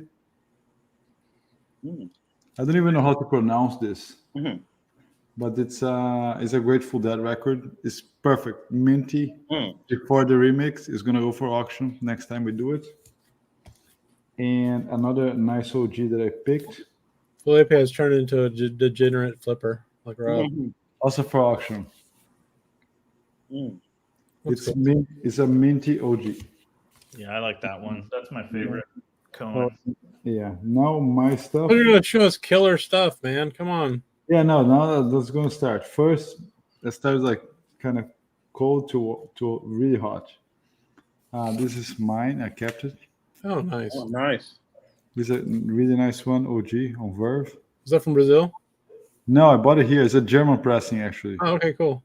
but it's Van Gelder, so Oh, it's the wow, same. It's the same metal work. Yeah, that's awesome. So now let's move. Getting into soul jazz. Another OG I got a Dutch Navigation. Dutch Navigator. This is a really good record. I wasn't too much into him, but I really dig this one. You know what? That's weird. Dutch Navigator. That's just Flying Dutchman. It's just Bob. Flying Dylan. Dutchman. Sorry, Flying Dutchman. Oh, is that okay? I mixed Flying Dutchman with Indian Navigation. Sorry. Oh, okay. Yeah. It's Bob Small Fields. label from the 70s. Yes. Now I got this one this week in my local store. It's amazing. It's funny. I got a lot of. I was really into Riverside, Impulse, Blue Notes, 50s, 60s. Now I'm kind of stretching either 70s or before that. Yeah. And it's hard to find someone that can beat Charlie Parker. Oh, that's awesome. That's a this is an OG. Is that the Norgran or? Yeah. John Clef. Man, this is so good. I mean, even if some of the records don't sound like amazing, like Kevin Gray kind of stuff, but it's just so well played. The music speaks by itself. Yeah. It is really, really good. Yeah. Hey next- Felipe, you should check out the Stanley Crouch biography of Charlie Parker. Is that the Kansas City one? Yeah. I'm okay. listening to that right now on Audible. I'm almost done. And, of course, it's incomplete Yeah. because he died. But, I mean, it was supposed to be a second volume. Yeah, that makes sense. Okay, that's pretty cool. Thanks so much, Mike. I'm definitely gonna get it. Jobim record. Oh, nice. Urubu means vulture. That's you see the picture there. What is? How do you say it? Urubu. Urabu. Yeah. Yes. Exactly. Vulture. Yes. So it's a U.S. pressing. Beautiful record. Klaus Ogerman, as usual, and it's outstanding. Is that on Warner? Yes. Yeah. Someone like this. I like that label. Got a bunch of Those 70s were a lot of the like Black Sabbath, Fleetwood Mac. They all Yeah. So next, this for Brandon and whoever is into Brazilian music. My brother's on back home, but I haven't shown yet. It's a live recording. So Chico Buarque is the author that we were just talking about earlier today. And Maria Bethânia, she's the sister of Caetano Veloso. Oh, okay. It's a great live recording. It's an OG on the Philips label. Whoever's into that, really recommended. Did you get that? Did you bring that from Brazil? Yeah, I brought from back home. Yes. Nice. This for Mike. I really dig this one. It's an amazing like piano here, and she sings so good, right? It goes along really nice with him. So now comes some of the OGs. Let's start on the Riverside side. Nice. Yeah. This OG as a mono. But you're not selling that, are you? No, I just bought it. Oh, okay. Yeah. I thought you said you were doing auction. Yeah, that were good. No, those are from the Grateful Dead, the Leonard Cohen, and some other titles I have for later. But no, this one's staying here for sure. Yeah, that's good. That record's too good. Yeah, I have some more OGs coming tomorrow. Unfortunately, not today. But let's start here. Oh wow. I love that one. And the cover is kind of weird, but I really like this record. I have a Music Matters also, but when I had the chance to get an OG, I mean, I had to. It's the Deep Groove Van Gelder. This thing weighs like a ton. It's ridiculous. And lastly, the last one for today. I had a mono SRX. I don't have the OG, but I got an OG stereo with the sticker. Oh, cool. Oh wow. Nice. But I have to say the SRX sounds better. Yeah, I bet. The XRX beats it for sure. What about the classic series? Do you have that? No, I didn't buy the classic series. Yeah. I think it should be very close.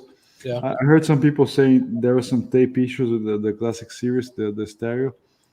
But the Music Matters is mono, so I couldn't make That's fair.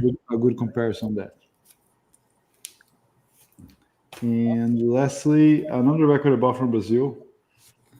If you guys into more like, for people who are more like pop, rock, 80s.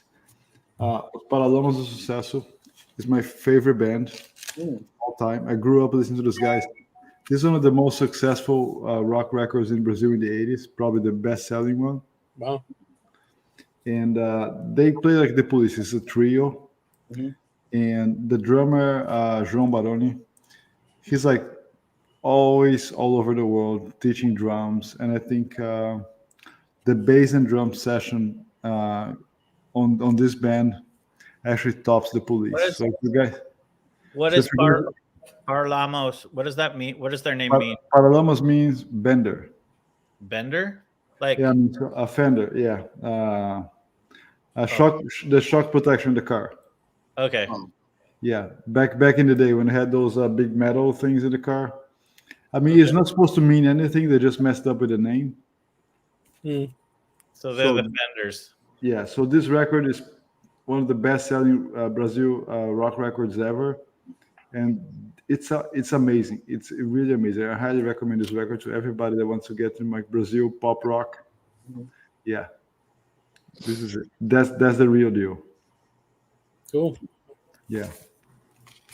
And I have more of this tomorrow, but not today. I forgot. I have one more record to show. I forgot because it was on my turntable because I've been playing it so much. Horace Arnold. I hope I'm saying his name right. Is that right, Horace?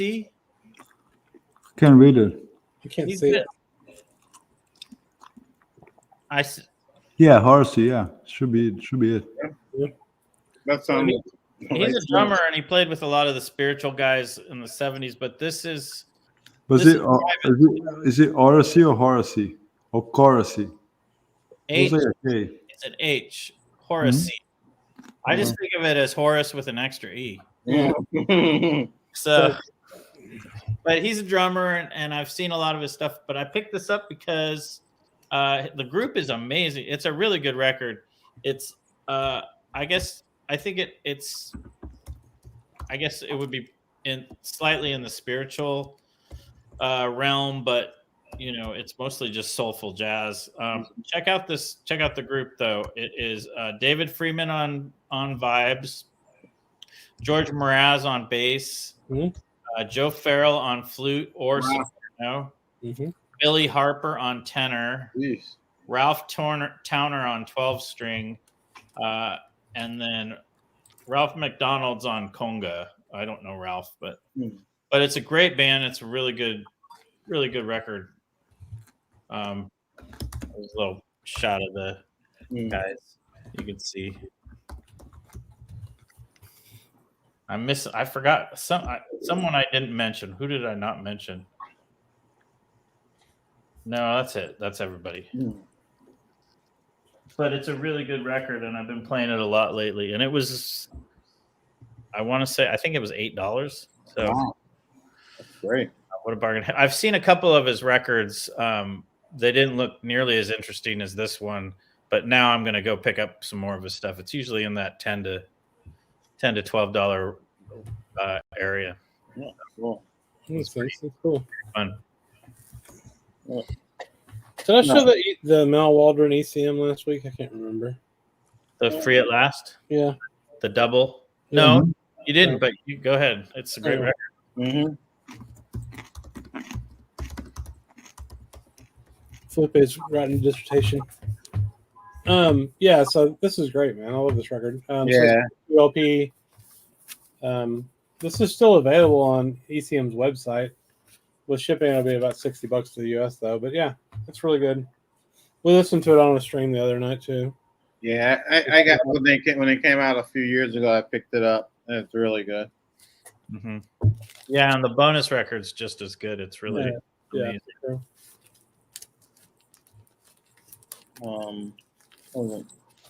That's technically the first ECM record. Right. Yeah. But he did record one. He recorded a record called Spanish Bitch right before that.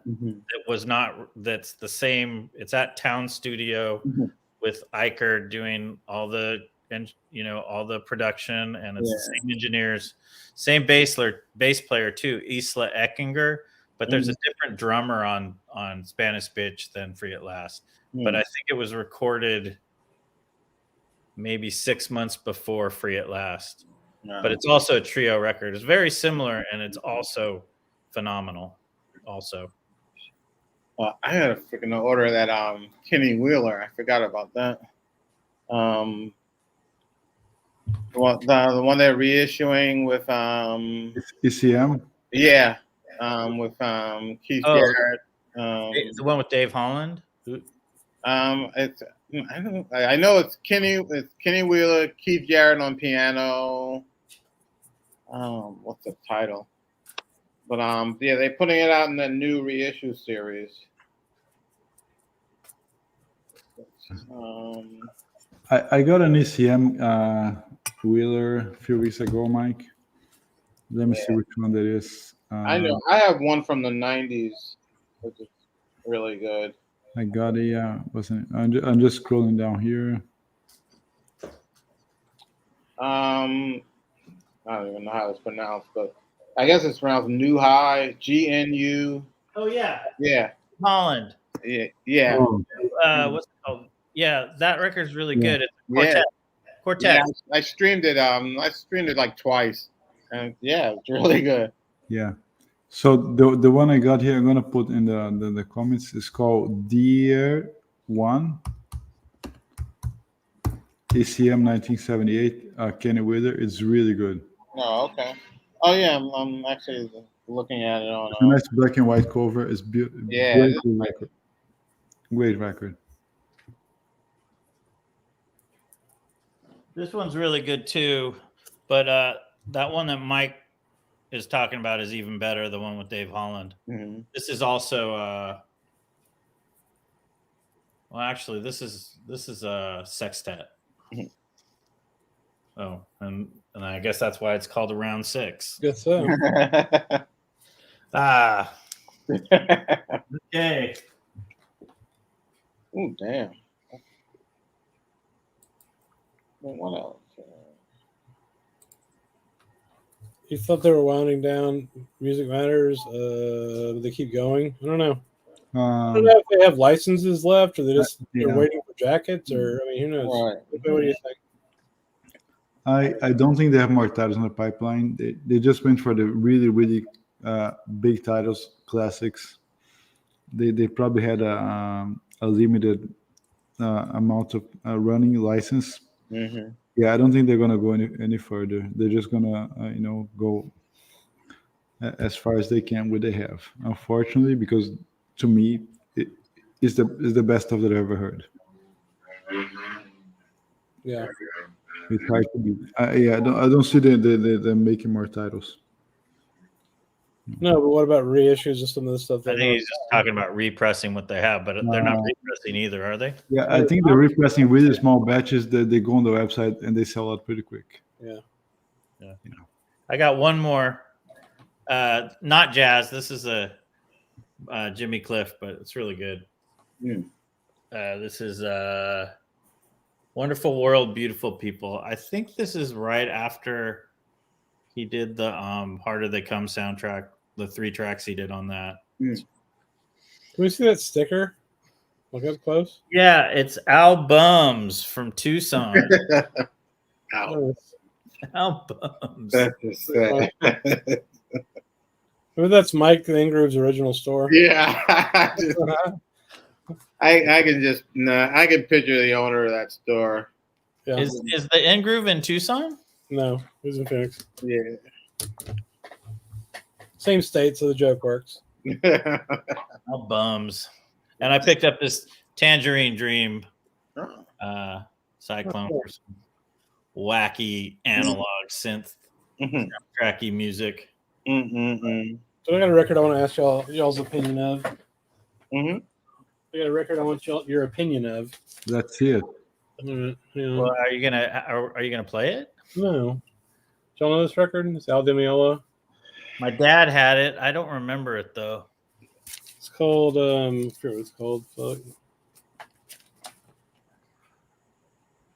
I don't know. Whatever. But anyway, It's got like synths and stuff in it, and like Oh, he's really? playing a synth guitar, like a rolling synth guitar and shit. And So it's like 80s, Chris. yeah, it's early 80s. It's got like it's got the like hook or whatever from the Miami Vice theme on it Mhm. Oh, okay. too. I used to be really into him, and then I just soured on him. I mean, it just stopped. Didn't do it for me. Just Mm-hmm. one day, it's just like, no. Why am I listening to this guy? Yeah. Not, I mean, he's very technically proficient and all that. Yeah, but this record's actually really good though. Yeah. This one's great. This Yeah. is his first record. It's really good. This is like $5 record all day. But Oh, like, it's like heavier, The other one he's playing synthesizer and shit. This is like a rock guitar. So Yeah. anyway, What else is that? I'm gonna throw that one in the auction, You know what I'm really liking? I'm going through the Dorothy Ashby box for the second time, Yeah. and man, it's really good. The Newland one. Yeah. So I've never heard her at all. So she plays harp, I know that. But what's like the? Oh, it didn't get the Run Out Groove, Chris. No, I haven't got that yet. I like that one. Yeah, that's a good one. Frank West is on a lot of them. I'll show you the one that I just listened to before you guys came on. Hold on.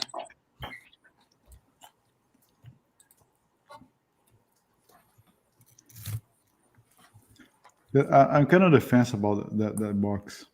Me too. Kinda It's what? down the line on the Fence? list. On the fence, yeah.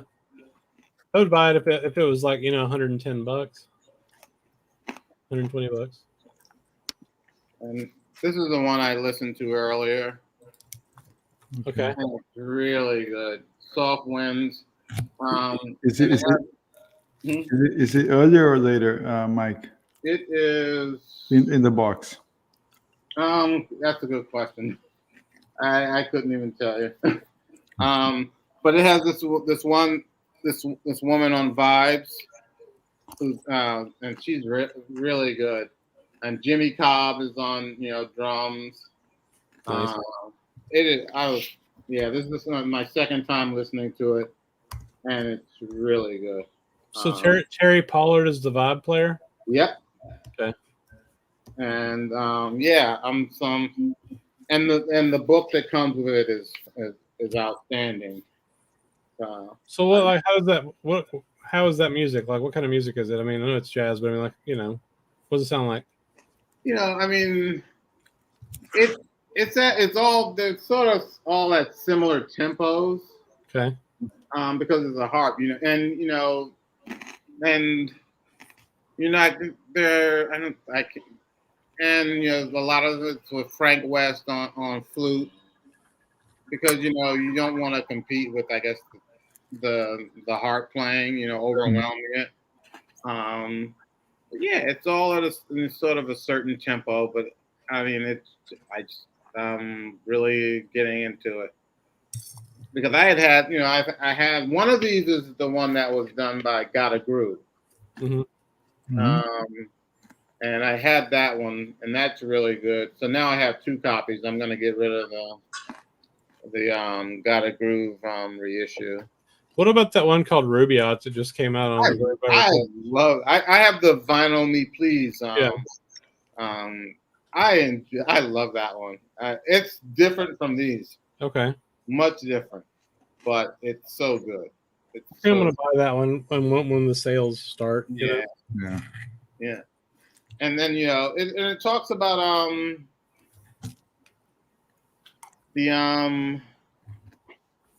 she did a lot of session work. Yes. The first time that I noticed that she had did session work, I pulled out an old Bobby. Well, it's not. I guess it's a Bobby Womack album, and she listed in the credits, and I was like, "Holy shit!" And she did a lot of session work. I guess because she was a Detroit-based musician, And when Motown moved west, her and her husband also went out to Los Angeles. Like a lot of those, people that were doing, session work at Motown. And and that's, so she ended up doing a lot of session work.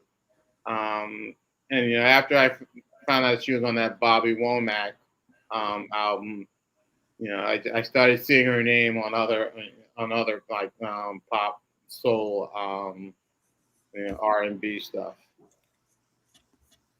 And then the booklet that comes with the album has interviews with Brandy Younger and a lot of other like female harp players. So, I mean, they did a really good job on that box set. Nice. So Mike, it's like a kind of linear thing, or the box on Dorothy Ashby's box. You have like transitions to your career. You have the No, it's somewhat linear. It's like some of the new jazz, prestige stuff. But it's I want to say maybe to the early '60s. Basically, that's when it ends. But it's I'm very glad that I purchased it. Nice. Yep, that's right, Jonathan. That she is on the Songs of the Key in Life. Oh yeah. I just got a copy from about 3 weeks ago from Mazzy. I bought a copy from Mazzy, and I saw her name in that. Oh yeah, that's a great one. Yeah. Songs of the Key Life. Let me see if I can grab the box set. Now I'm gonna have to figure out which song that is, what she's on.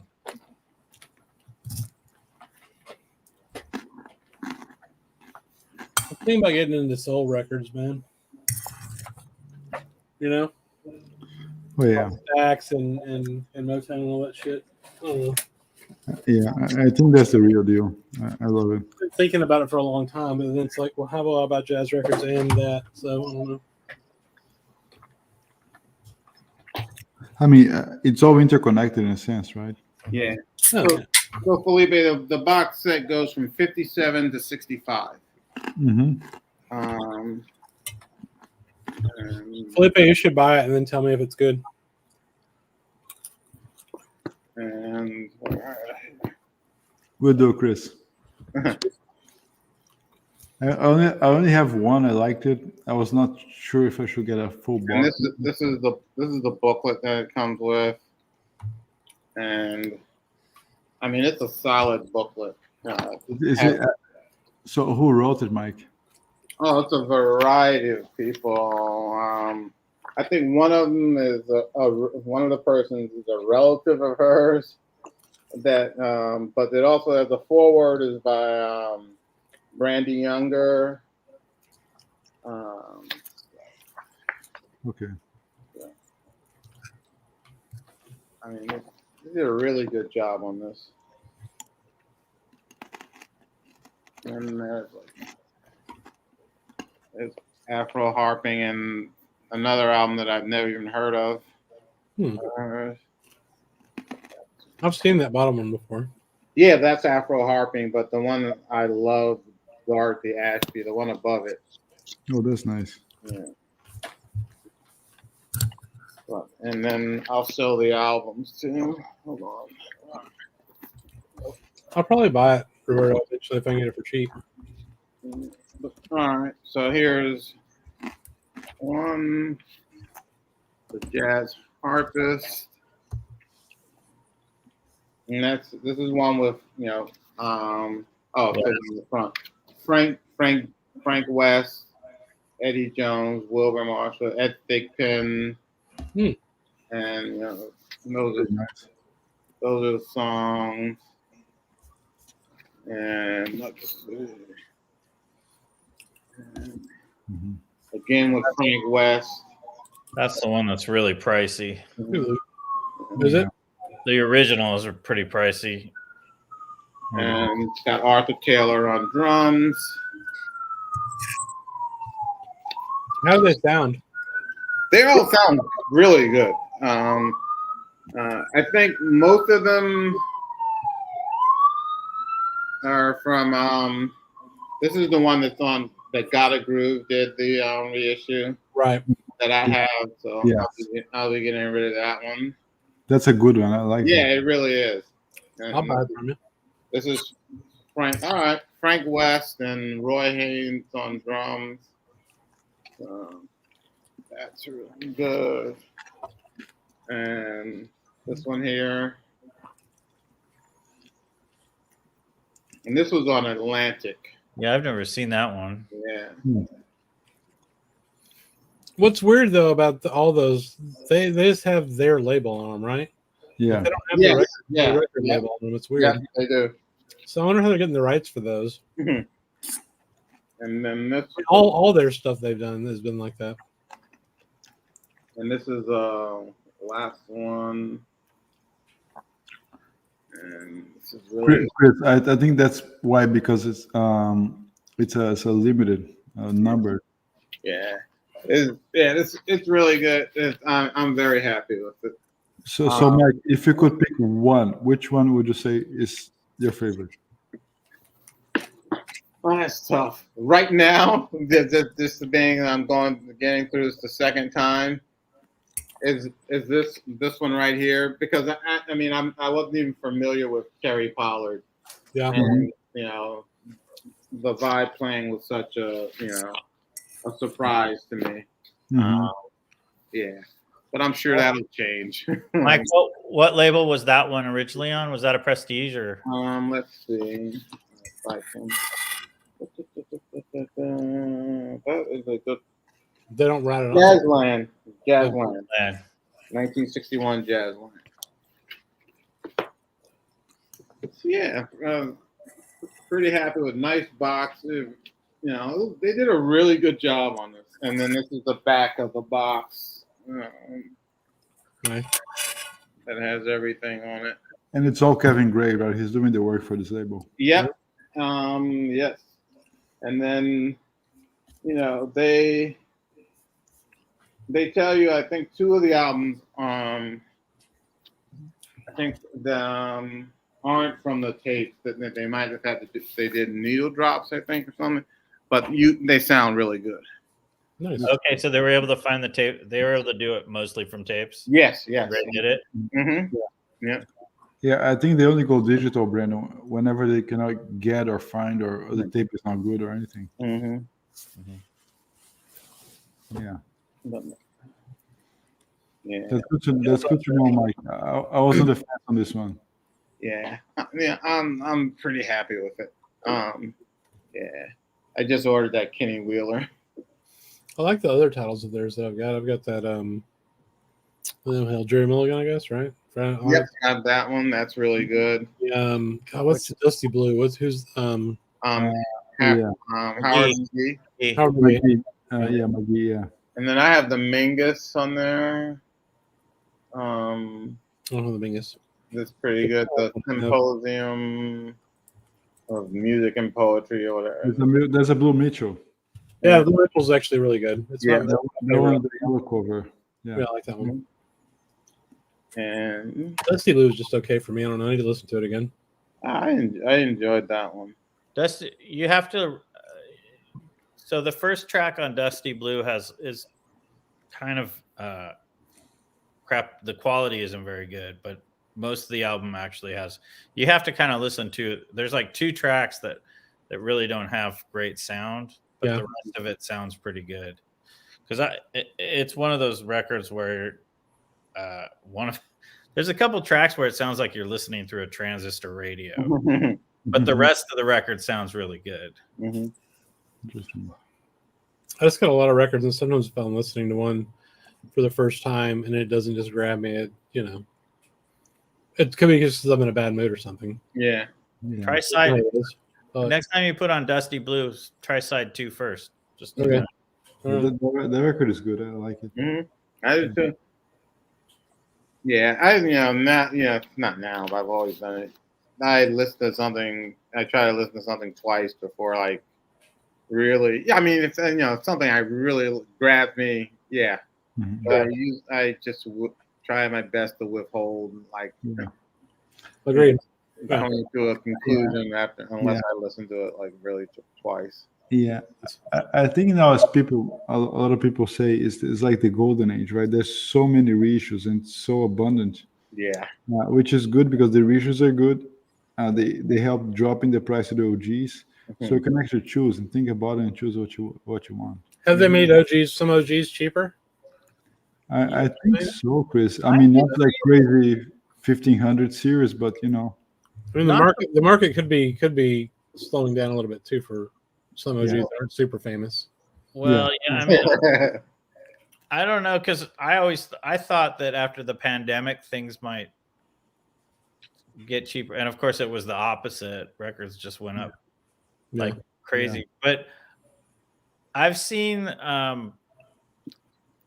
not Blue Notes for sure. Blue Notes are not going down. No. But I've seen some Prestige and New Jazzes like significantly cheaper, like kind of shockingly cheaper. Really? Records that were getting $400 or $500. I mean, not selling for cheap, but getting 200 or 250 records that would easily get a lot of money, getting, still getting quite a bit of money, but not as much. Of course, then again, my friend who sells Blue Notes doesn't seem to be having any problem getting.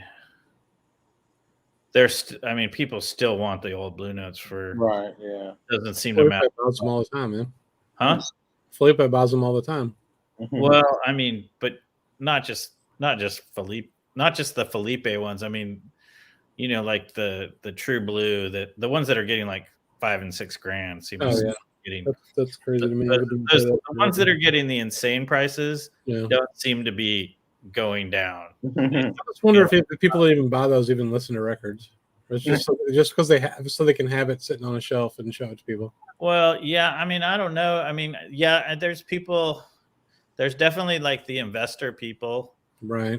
That I mean, that's the because that's the same with like guitars and stuff. There are people that play guitar that buy guitars and just and so they won't even play them because they get such a clean copy that they want to have it. But no, I mean, there's some people that are just like crazy surgeons that want an original and it has to be really clean and they have nice their needle's not going to destroy it, so they just want to play an expensive copy. I mean, it's pretty wild.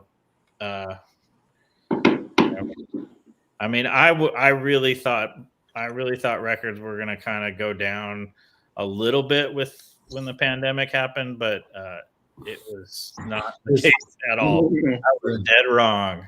Yeah, I think, Brandon, there's things cool down a little bit, but people who remain, they're the ones that really want it. And I think when you get like offer, demand, that's what dictates, I think. I mean, I think if you were to hand me, if anybody wants to hand me like $7 million,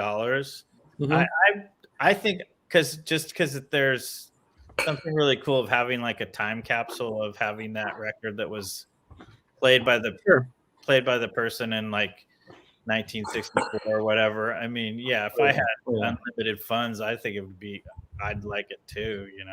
It'd be nice. I mean, it's all relative to what you can afford. I think someone I know that like I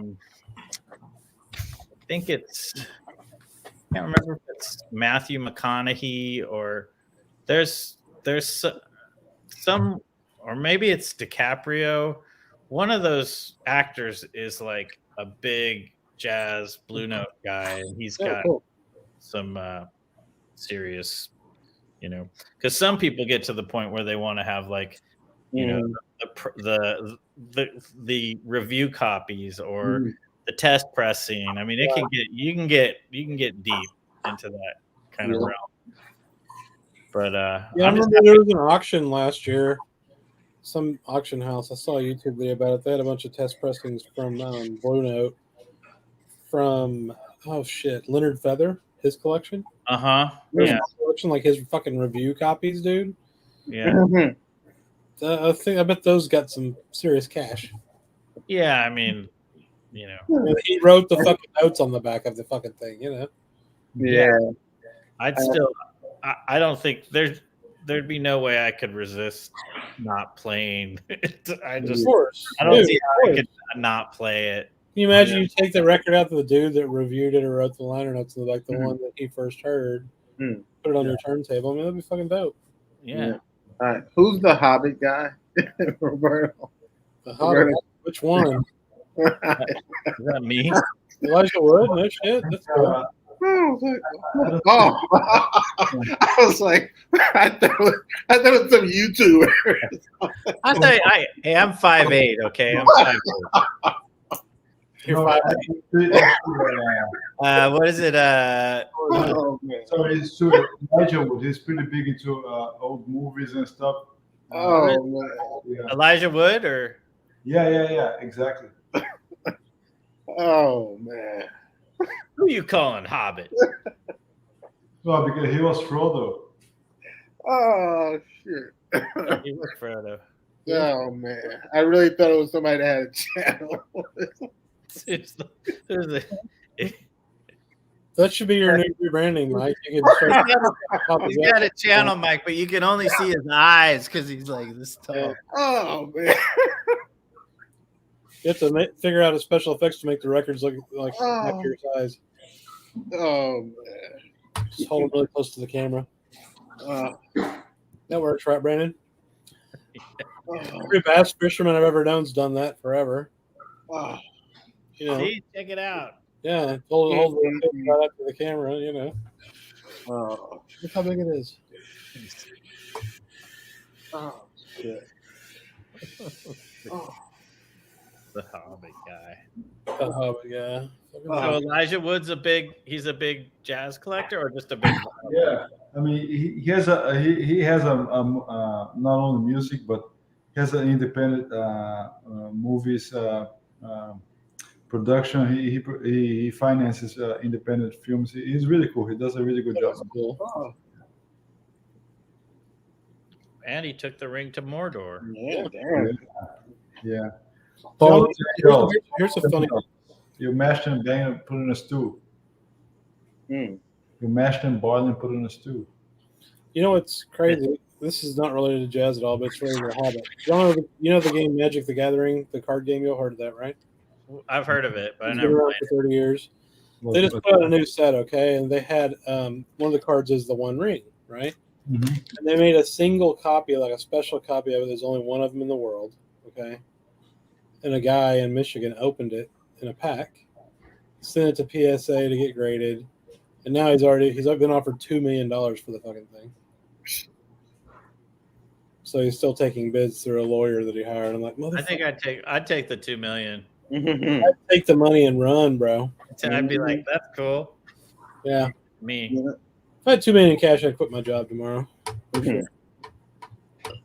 I'd do some house stuff. Yeah. Yeah. I'd leave Texas for sure. I want to move to Oregon, man. Or at least get some good AC, right? How hot is it right now? Oh, outside it's like, I don't know, 90. It's not bad at night, but Oh, really? it's been hot during the days, but I don't know. It didn't bother me that much. I just don't go outside and during the day that much. So Like in the morning, it's not that bad though. I mean, I started walking again every morning, and it's like 90 when I get out there at 6:30. Damn. yeah. What are the highs you're getting there, Chris? Huh? The highs you're getting there, which ones? The high temperatures. I mean, we had 104 this week. Wow. And like 40%, 35% humidity. Now it's bad here, but if you go to like fucking Mississippi, fucking The humidity in Texas isn't nearly as bad. no, go to Houston, bro. Yeah. Houston, it's like 104 and 52% humidity. I mean, it's like that's Hi, walking outside for 5 minutes. Just, Yeah, you don't want to. It gets Orleansy. yeah. Yeah. It's fucking terrible too. Oh man, I remember when my first semester when I got there in August to go to school. Oh, it was brutal. I could not freaking. I was just, and then I was like still running at that time. I mean, I remember when I came back home. The good thing is I dropped a lot of weight. Yeah, you didn't have to run. Yeah, You just walk. it was ridiculous, but it was so uncomfortable. And then we started, like in our apartments, we started, running the air conditioning and like in around May and just leaving it on basically all day. Like we go to class. And, you have to, bro. You have to leave it on. Yeah, because there's no catching up, man. Yeah, exactly. Up all day, you get home at 5 o'clock. It's like 11:30 before it gets comfortable in the You're fucking too house. far behind. You lose 3 hours if you turn it off for an hour. I mean, because you're trying to change the temperature like 40 plus degrees from what it is outside. Exactly. So Yeah, I spent 30 plus. Friends in the South a few times, and I just kept changing my shirt, and finally I just stopped wearing a shirt. Point. Well, they call them rednecks, man. Huh? Oh man. Well, they're called rednecks because they got sunburn because they ain't wearing no shirts. But a ding, ding, ding, ding, ding, ding, ding. You know what's fucked up? Speaking of the heat here in Texas, we had 9 prisoners die last week in our prisons. We killed 9 prisoners because we can't take care of them. Our prisons in Texas don't have air conditioning. Well, they're for profit, right? Aren't they run like? Yeah, a lot of them are for profit, but the main ones that are old Texas prisons that have been around forever, they don't fucking have air conditioning, and it's fucking. Yeah. I don't. No matter what you did, if you're in the state's custody being punished for a crime, they should keep you fucking alive. You should Chris. not be dying of heat exhaustion. Exactly. You're just laying there on the floor. I disagree. What we have here is failure to communicate. Yeah, you're in the fucking box, even if you're doing. Take it off, boss. I love that. Some man you just can't reach. What he wants, he gets. That's a great movie. But I mean, it's just an extension of slavery and the early prison system. Exactly. Yeah. I mean, it's first it was the slaves are free. Let's put them in jail so we can work them on the farms because they stole a loaf of bread or something, right? And then that just kept on going. And now it's private prisons, and we have private prisons in Texas. Yeah. So they take the money they get for imprisoning people and spend it in Congress to make harsher laws, so more people will get thrown into prison. Right? Yeah. And that's how our system works in America. It's just fucked up, man. Yeah. Not to get political, but I mean, I don't think that's political. I just think that's it's not political. It's like human. Basic human rights, and I hate when people start. Night, Nicole. About human rights being political. Yeah, exactly. Right. And not raising a flag here. I'm just saying, give people decent living conditions. I think it's kind of fair. Well, then you have groups where it's like, hey, we just want to exist as we are, and they're like, well, why do you want special rights? Oh God, exactly. And don't even get me started. Oh my gosh, that old Justice Roberts decision. If you're gonna be against affirmative action, fine, but don't then tell me, affirmative action's bad, but we're gonna. But it's okay if the military schools do it. But what are you telling me? What are you saying to me? Well, they did have a different. There was an interesting paragraph in there too about. Sounds like double standard, right? There was an interesting paragraph in the opinion too about that students could still write about their experience, in the race and how it's affected them, and that could be considered. I mean, that's not nothing, but it's still all bullshit. Yeah, but I was like, okay, as long as I want to be a member of a warrior gladiator class, No shit, bro. affirmative action's Oh, okay. Fuck yeah. No You shit. know, Right. but otherwise, fucking. Well, I mean, that's not any surprise. It's like, hey, let's put the minorities in the military and pay them shit and make Right. them killed. Like that's nothing new. It's like, oh, you want to get into Harvard? Sorry, nothing special. Oh, you want to go die? Yeah, Hey, come on in. Come on Yeah, down. You're the no next. shit, bro. Here's your price is right. Oh yeah. I saw a thing about Harvard. They have 35% of their admissions are legacy admissions. So that means your grandpa or your dad went there, or your parents gave them $2 million, like fucking Jared Kushner. Criminal dad gave him $2.5 million of stolen dollars to get him in that school. Mm-hmm. My brother-in-law is a surgeon, and he's Filipino. But when we went to his like Boston University graduate, every single 80% of the doctors were kids of doctors. You know, it was like all, and you could just see the kids of the doctors. It was just exactly like the doctor's kids. Exactly. No offense, Felipe, because I see in my field, like especially in post grad school,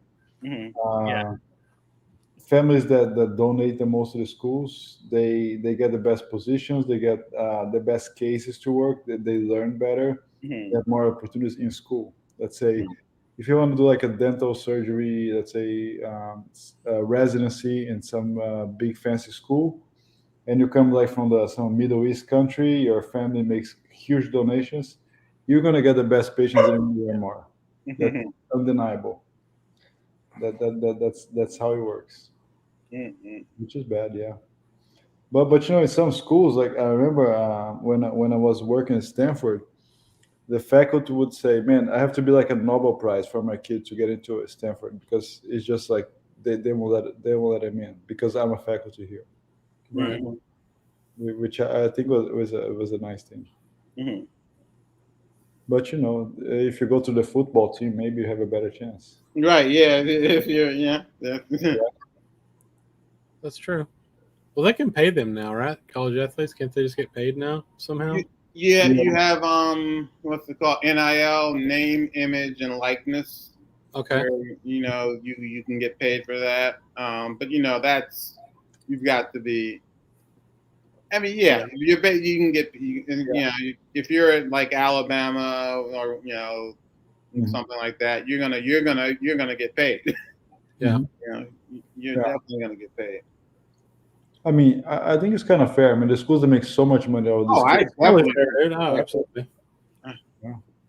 I definitely think it's fair. I mean, they've been paying them the whole time anyway. It's not like it's anything new. Right, but now, I mean, they can, even when they were paying them, they weren't really, paying them. Now, well, I mean, if you were at SMU 30 miles from here, they were back in the 80s, man. Yeah. Oh, yeah. But, I mean, now they can legitimately make, million, really?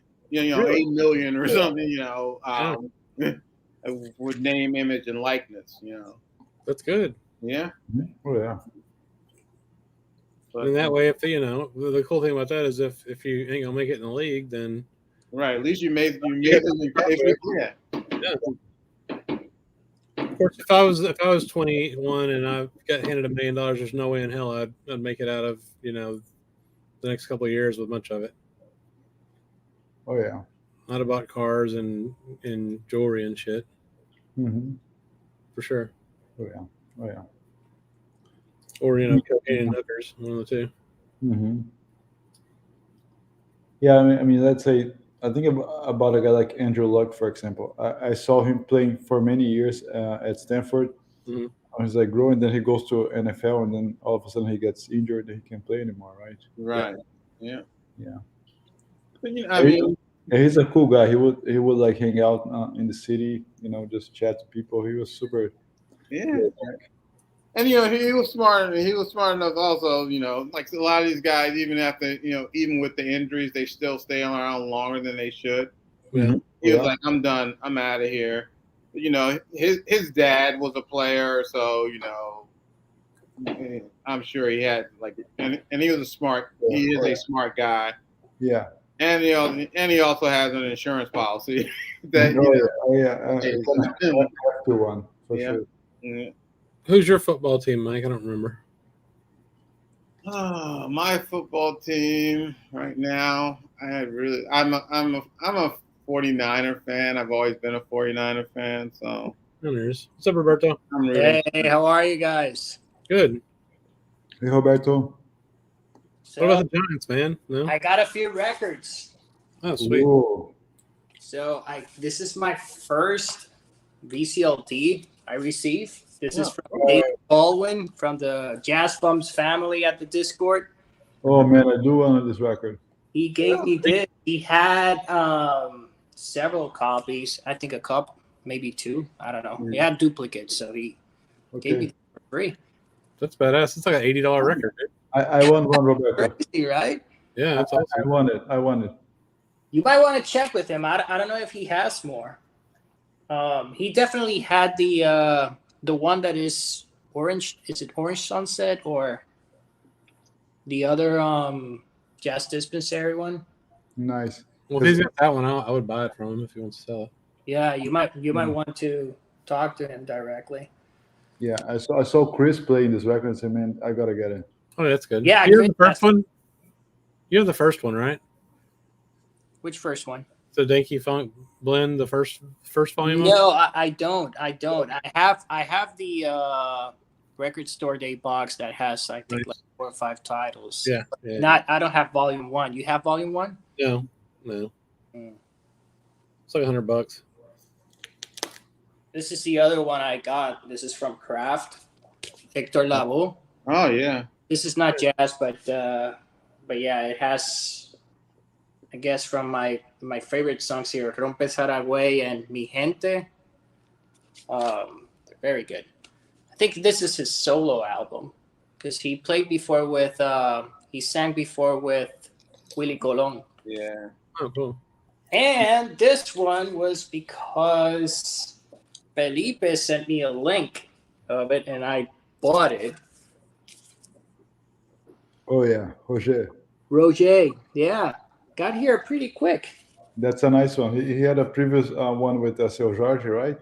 Yeah, I got that one when it was released. I think it was during COVID. Yeah. Yeah. But I don't know if this is a new record or No, I think it's a new release, Roberto. a new release. Yeah. Yeah, looking forward for it. That's Thanks. And it has the arrangements by Arthur Veracai. Oh, cool. That's Yeah. Can get much better than that. I need to looking listen forward for to this. that record again. Huh? I need to listen to that other Veracai record again. I think it's a good record. Yeah. The one that is in front of a house. Yeah. Yeah. It just, He's gonna be playing in New York. Oh yeah. Oh, yeah. I think August. You go see that. You should go see that, Mike. For real. And it's free. I'm only around for half of August. Okay. Are you going on another tour? School tour? No. Usually we take the second half off and go on vacation. I don't know. Oh, nice. So I mean, we'll see. I don't know. Where are you going? You know where you're going? I have no idea. Oh well. I just show up for. Oh shit! Nice. Yeah. Speaking of which, are you guys aware that Herbie Hancock is touring this summer? Is anybody going to go see him? I was thinking about flying to go see him. Yeah, if he comes to New York City, I'll definitely see him. I'm sure it will. Really live there, doesn't he? Yeah, check out his website. He's not going everywhere. He's not making it to Florida. I think the closest is coming is South or North Carolina. I'm not sure, but I'm definitely considering. I think he's going to Connecticut. Yeah, That'd be cool. Yeah, he's one of those artists that you have to see. I've seen him already twice, and every time I have the chance to see him, I'll do that. I think there's not many chances left to do it. Yeah, I think that's right. Yeah. Same thing with Ron Carter. Ron Carter playing. No, Ron Carter was playing at the Blue Note tonight and last night. Yeah, he plays every summer, right? I think every year he has He has Maybe like 4 or a 5 days, right? That he yeah. plays. Yeah. Mhm. Yeah, he has. Yeah, I mean, he'll do an extended, you know, sets at for sometimes even 2 weeks. You know, the Blue Note in New York, they do that with a lot of musicians. They'll do like extended engagements. One guy that does, gosh, I think he does like a month at the Blue Note here. Oh, Robert Glasper, Oh wow, yeah, I heard of that. and just all different formats, different groups, and anybody could like people just show up and just jam with them. It's a good, he does. I think he does it like every year. Yeah, there was another artist, Chick Corea. Obviously, he every time he was here, he was playing at Blue Note, like 4 or 5 days straight. Yeah, I had I don't know what happened to it. It's one of those things that just got up and left my collection. But he had a group called Origin, Mm-hmm. and they did I don't know if it was a week or 2 weeks at the Vanguard. I'm not the Vanguard, at Blue Note, and they recorded it, put it out on CD. It was maybe a 5-disc box set, and I don't know where the hell it is.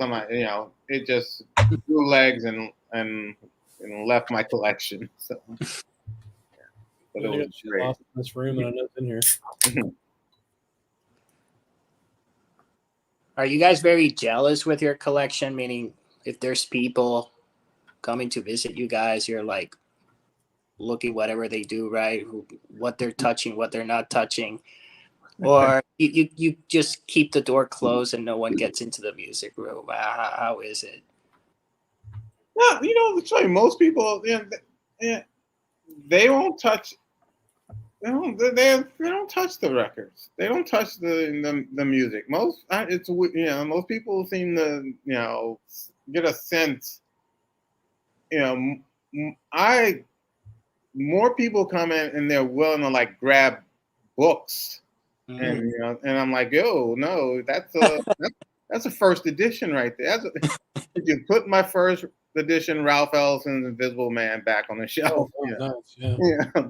But as far as the music, no, most people are really like sort of respectful and hands off. They won't, they won't grab something, pull an album or anything, like look at it. But a book, they don't like just pull it off the shelf and start looking at it. I don't really let other humans in my house, so just my family. Nobody ever comes over here. What about you, Brandon? You're muted, buddy. He's mute. Brandon, you're on mute. You're muted.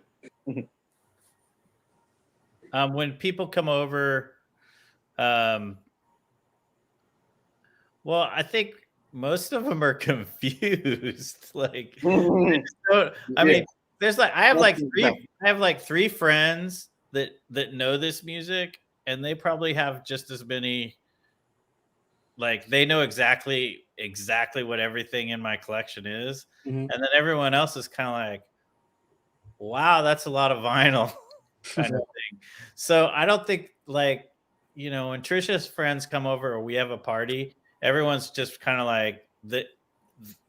I'll ask people. I was like, "Is there any kind of music you guys want to hear?" I'll usually play like funk or something, or maybe some soul jazz, maybe like something like that. But yeah, people just kind of they give a wide breadth to the vinyl because they just I don't think they really. I think they have an idea that some of it's pretty valuable, but they wouldn't know which records are valuable or not. So no, I don't put a little velvet rope around it. And I guess it tends to be intimidating, right? If you have, I guess, a bunch of shelves filled with records, people know that that you're a legit collector and that you have stuff there, so they're gonna be a little bit careful to just put a hand on something. Yeah, I don't think anybody's ever except for my friends who kind of collect jazz, ever pick anything up. You know what I mean?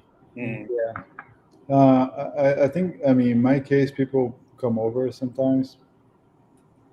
They know it's important, valuable, some of them. But I mean, I try to let them, see if they want to see something. I show, I play, and most people, they appreciate how better it is, how cool it is, to actually listen to music as it was intended to be. Um, I think they appreciate the fact, man, I'm never going to get there. But at the same time, I ask myself, man, people take for granted that you nowadays you listen to music by clicking on a phone. Yeah. And when we grew up, I mean, music was just a turntable, and it was the norm. Well, I mean, when I grew up, music was whatever you could hear on the fucking radio, man. Maybe the 4 or 5 tapes I had when I was a kid. Oh yeah. And whatever records my dad has, which are right here next to me now. But I will say, because my wife kind of she's into I don't know, I guess you could call it food groups. Like she's into like and there's a lot of people that are like, that are quite a bit younger, kind of like mid-30s age. And I do get a lot of like, wow, this sounds incredible kind of stuff because they're used to streaming. So I do get like this. Yeah, there is like definitely like, wow, this sounds great kind of reactions sometimes because they're used to just streaming Spotify on their phone, through like some small speakers. So, when they come over and they hear something good loud, they're definitely like, because I'll open up the doors and we'll be outside and I'll, turn up the volume and, it sounds pretty good. Because it was into analog in a okay, decent system enough. You hear the music, but you feel it, right? Yeah. And the other thing that people low frequencies. People think about vinyl and they think about the cliche of the clicks and pops, but when you put them a vinyl without any of the clicks and pops, I guess they're surprised too. Yeah. Yeah. But I think it's also like watching, let's say, a good actual film. You're gonna see those little things on the screen, but the grain that you get, the feeling, the texture is second to none. Yeah, right. Sure. Yeah. No, I think there's like all those little things. It feels human. I think people actually, whether it's conscious or it's subconscious, there is something that like the imperfections in things that are like maybe a random tick or maybe just something that happens that may be considered an imperfection in certain ways. That you'd actually be surprised that people that are used to streaming or used to doing things like they may note. I think they're noticing different things that they don't notice when they hear something, and I think the qualities are things that they like actually. So everything is like more human, approachable, imperfect. Sure. Yeah, but you can also stream, Tidal on a nice DAC through y'all's speakers and it's sound badass too. Yeah. Sure. I mean, I guess. Sure. Yeah, that's something I wanna add to my system. Yeah. Streamer. Oh yeah, Tidal and Cobos are the best ones for sure. But again, the point is like handmade, human. Think about if you're going to like a big store and buy like bed sheets, right? You want to buy like a regular big brand. You're okay paying $20-$30 for buying bed sheets, but you're also okay in paying $100 for a handmade one with imperfections. Yeah, hand stitch, because it has a different thing there. Yeah. You have hand stitched sheets, bro? No, I don't. I mean like a blanket or whatever. Or you're I'm just giving an example. Or 500 No, I'm just How- giving an example. Like, Thread count sheets. for example, things that are stitched are knitting. You know, everything that's handmade with defects and imperfections is unique, and Yeah. that adds a value. I'll definitely pay $100 for a nice, you know. That's what I mean. So man, Yeah. that 1,000 thread count, bro. Come on. You know. Yeah. Nah, you don't need anything over 500. 300-400 Yeah. right now. You're not gonna. I'll stitch you something with about 4 thread counts. No, but, I don't want to sleep on a bed made out of dental floss. You know, Give that, me some- that's the Give same me thing. some cocaine. I'll give you some 4 thread counts. Yeah. He's sitting there for a couple hours. You can yeah. just think With about the- wine, right? You have wine no. that is like mass produced, and then you have wine that comes from this vineyard, small vineyard, family owned. Exactly. I know. I You're gonna pay more for that for sure. Yeah. of the Yeah. produced wine. I think I think there's also you know, people whether or not it's almost like you know, it's like food's like that too. You know, people appreciate when you Exactly. spend a little more time on your food and do Exactly. something that's real handcrafted and stuff like that. I Oh, think for sure. I think the music kind of like when someone comes over and you're spinning some vinyl, and Yeah. especially if it's something they haven't heard, I think they just kind of get they get a taste of something that they like, and they're not Exactly. used to it, and That's it. it's Yeah. it is appreciated. I feel Yeah. like Let's give an extreme example, but you go to a good restaurant with a chef, he's gonna have a 2-page menu, right? Yeah. If you go to a Cheesecake Factory with the phone book catalog Yeah. menu, you know that's crappy, right? Because people can't keep up with that. well, if you go to the Cheesecake Factory, you're gonna have Yeah. you'll have a good story Oh, yeah. because there's usually some crazy family. Shifting the conversation a little bit, I grew up also doing mixtapes. Oh, Yeah. sure. I kind of miss that. I still do playlist, but it doesn't have like that same feeling when you did a tape and you shared it with someone. And I don't know. Do you guys? I think actually, I think people coming over to my house and me flipping through records is the closest thing I can give them to those mixtapes. Because in high school, my mixtapes were famous. Yeah. I mean, everybody even the like people that you didn't even know are like, "Hey, Brandon, can you make me a mixtape?" I'm like, Oh, that's sure, why not? You know, and they'd give you like the TDKs, and you'd go make them a tape. So, you know, I had a guy when I was in middle school. It was one of my best friends at school. His family was Jehovah's Witness. They weren't allowed. They didn't have a TV. They weren't allowed to listen to any music at all. But he had a little 70s like single speaker cassette player, right? Like, you know, just like an old tape recorder. So I'd make him like heavy metal, fucking, you know, mixtapes, and he'd take them home and hide in his bed and listen to them with one ear. One ear. Yeah. Hiding under the covers. One of their covers was fucking devil music. Well, I bet you were probably like the greatest DJ ever. Yeah. Oh yeah, for sure. Oh, yeah. Yeah. What about for girls too? You guys make mixtapes for girls? When I was in junior high and high school? Yeah, yeah. Oh, yeah, everyone. I'd make mixtapes for everybody. Mhm.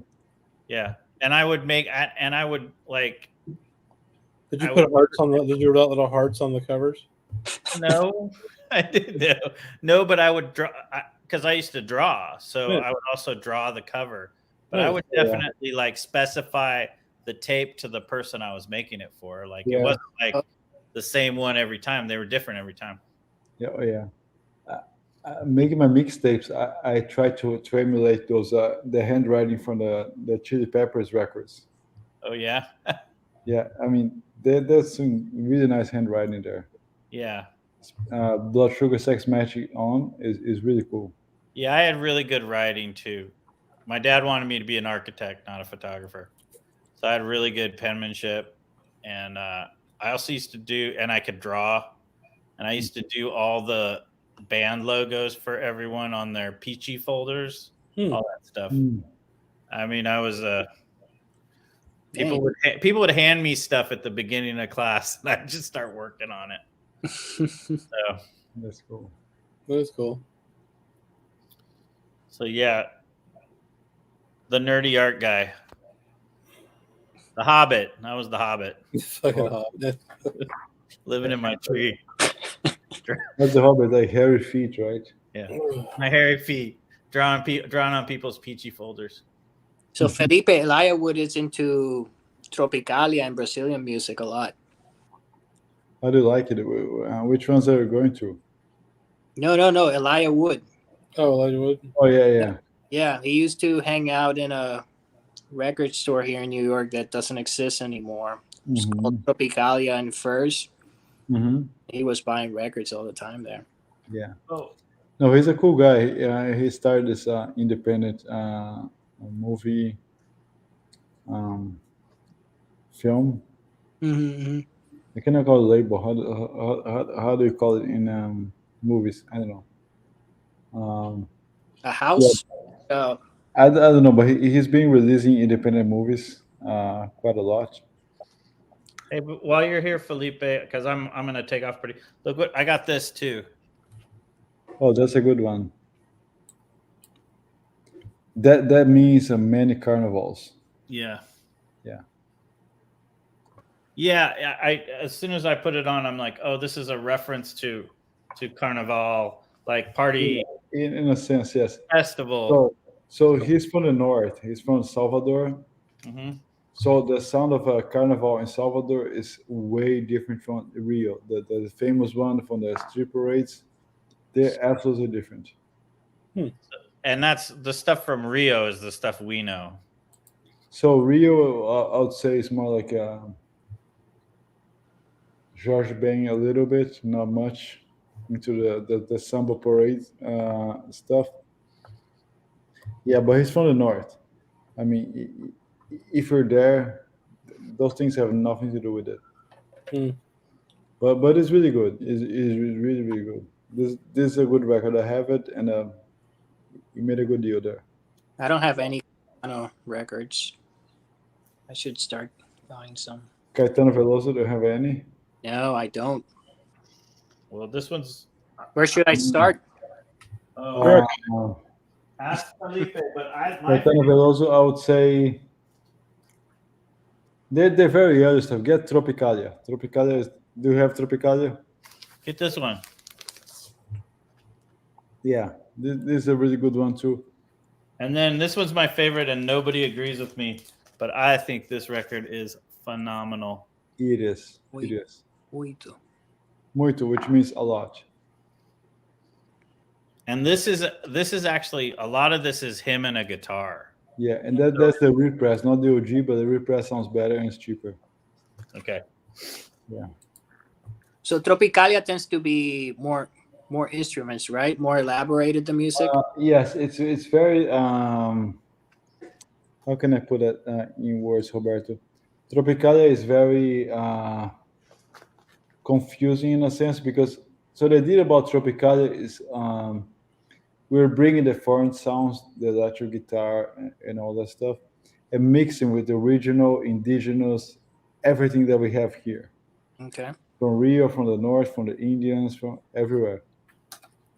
Put it in a blender and spit it out. That's the whole idea of Tropicalia is for.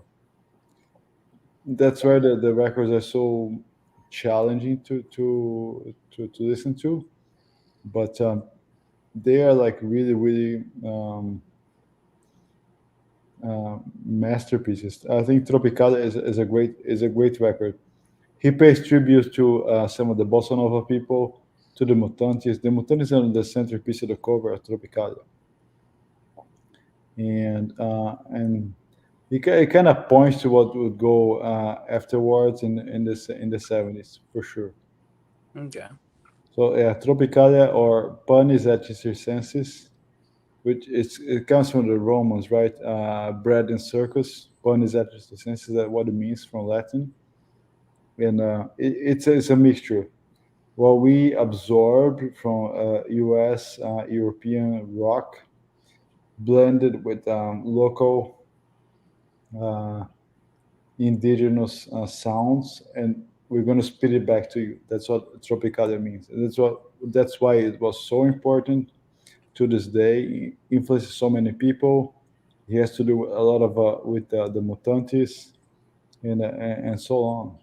Yeah. And right now in Brazil, the music that's been played that you hear in the streets, is it, let's say, new bands that are playing the old stuff, or No, so new bands, they're mostly playing clubs, and the big act is like a local type of funk, really crappy stuff. What's okay. really popular now is crappy. Don't bother about it. So there are no new artists that are kind of like paying homage to Mainstream, no, no. no. You have some, but they're kind of a niche. They're not mainstream. That's what I would say. Let's say I think the most popular, famous one right now is Anita, right? Hmm. So it's more like electronic pop, female vocalist. There's no instrumental to that. No, nothing pushing the boundaries. Hmm. It's just like songs that start with a chorus just to sell, and yeah, and stick with the radio stations. Yeah, not much there. Unfortunately, I think we're like in a down moment right now, but hopefully things should catch up. Yeah. The album here, so Oh yeah, this should be really good. OJ. Yeah, I listened to this one. I liked it. That's why I recommend it. I think it's really good. Well, I'm spinning tomorrow. That's cool. Well, So, what you guys excited about is coming next? I don't Mike, know. Makes me. Bermuda. Hey, Brandon, I just wanted, since you're about to get off, I wanted to show you one thing. Since you're a photographer, this is a great book. And yeah, I actually got this library copy at a sale from the library. It's published by University of Chicago. But I mean, it goes, it's all like sort of, I guess you could say, individual essays. Like we were talking about the Sonny Rollins stuff earlier, and they have a whole chapter on Sonny Rollins and the whole Way Out West, and the the William Claxon photographs, and the whole West Coast themes. And there's a whole chapter on Miles Davis, album covers, and also they talk about like Herman Leonard and Roy DeCarva. It's actually really good. It's an excellent book. That's nice. And it's just it does it. It's not a photo book, right? It's about photography. Yeah, but it has like photographs. Like it'll have albums. Oh, right. Yeah, and like this is the chapter on Miles Davis, obviously. Mm-hmm. Okay. But it's really good. That's nice. And it's called Blue Notes. In black and white. Notes in black and white. Photography and jazz.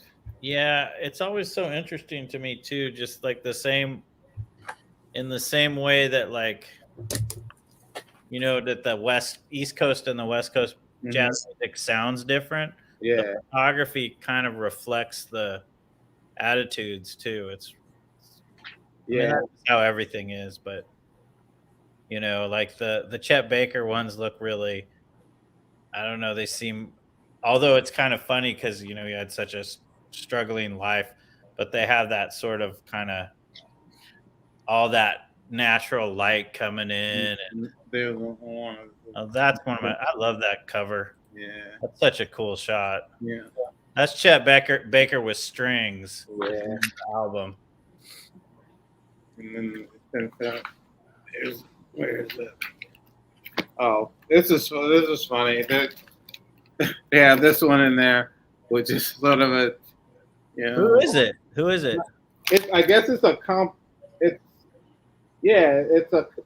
guess it's a compilation, but the photograph is done by Oh yeah, here it is. I can see it. It has Chico Hamilton, Chet Baker, Jerry Mulligan, Bud Shank. So but who's in the water, or is it anybody?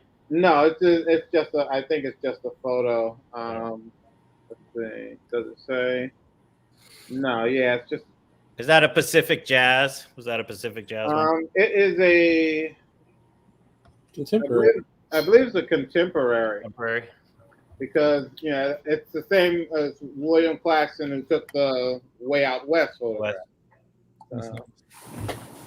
Yeah, it's a really good book. I mean, and I just happened. I don't know how. Oh, it was a library. It was a library sale, and I think I paid maybe $3 for it.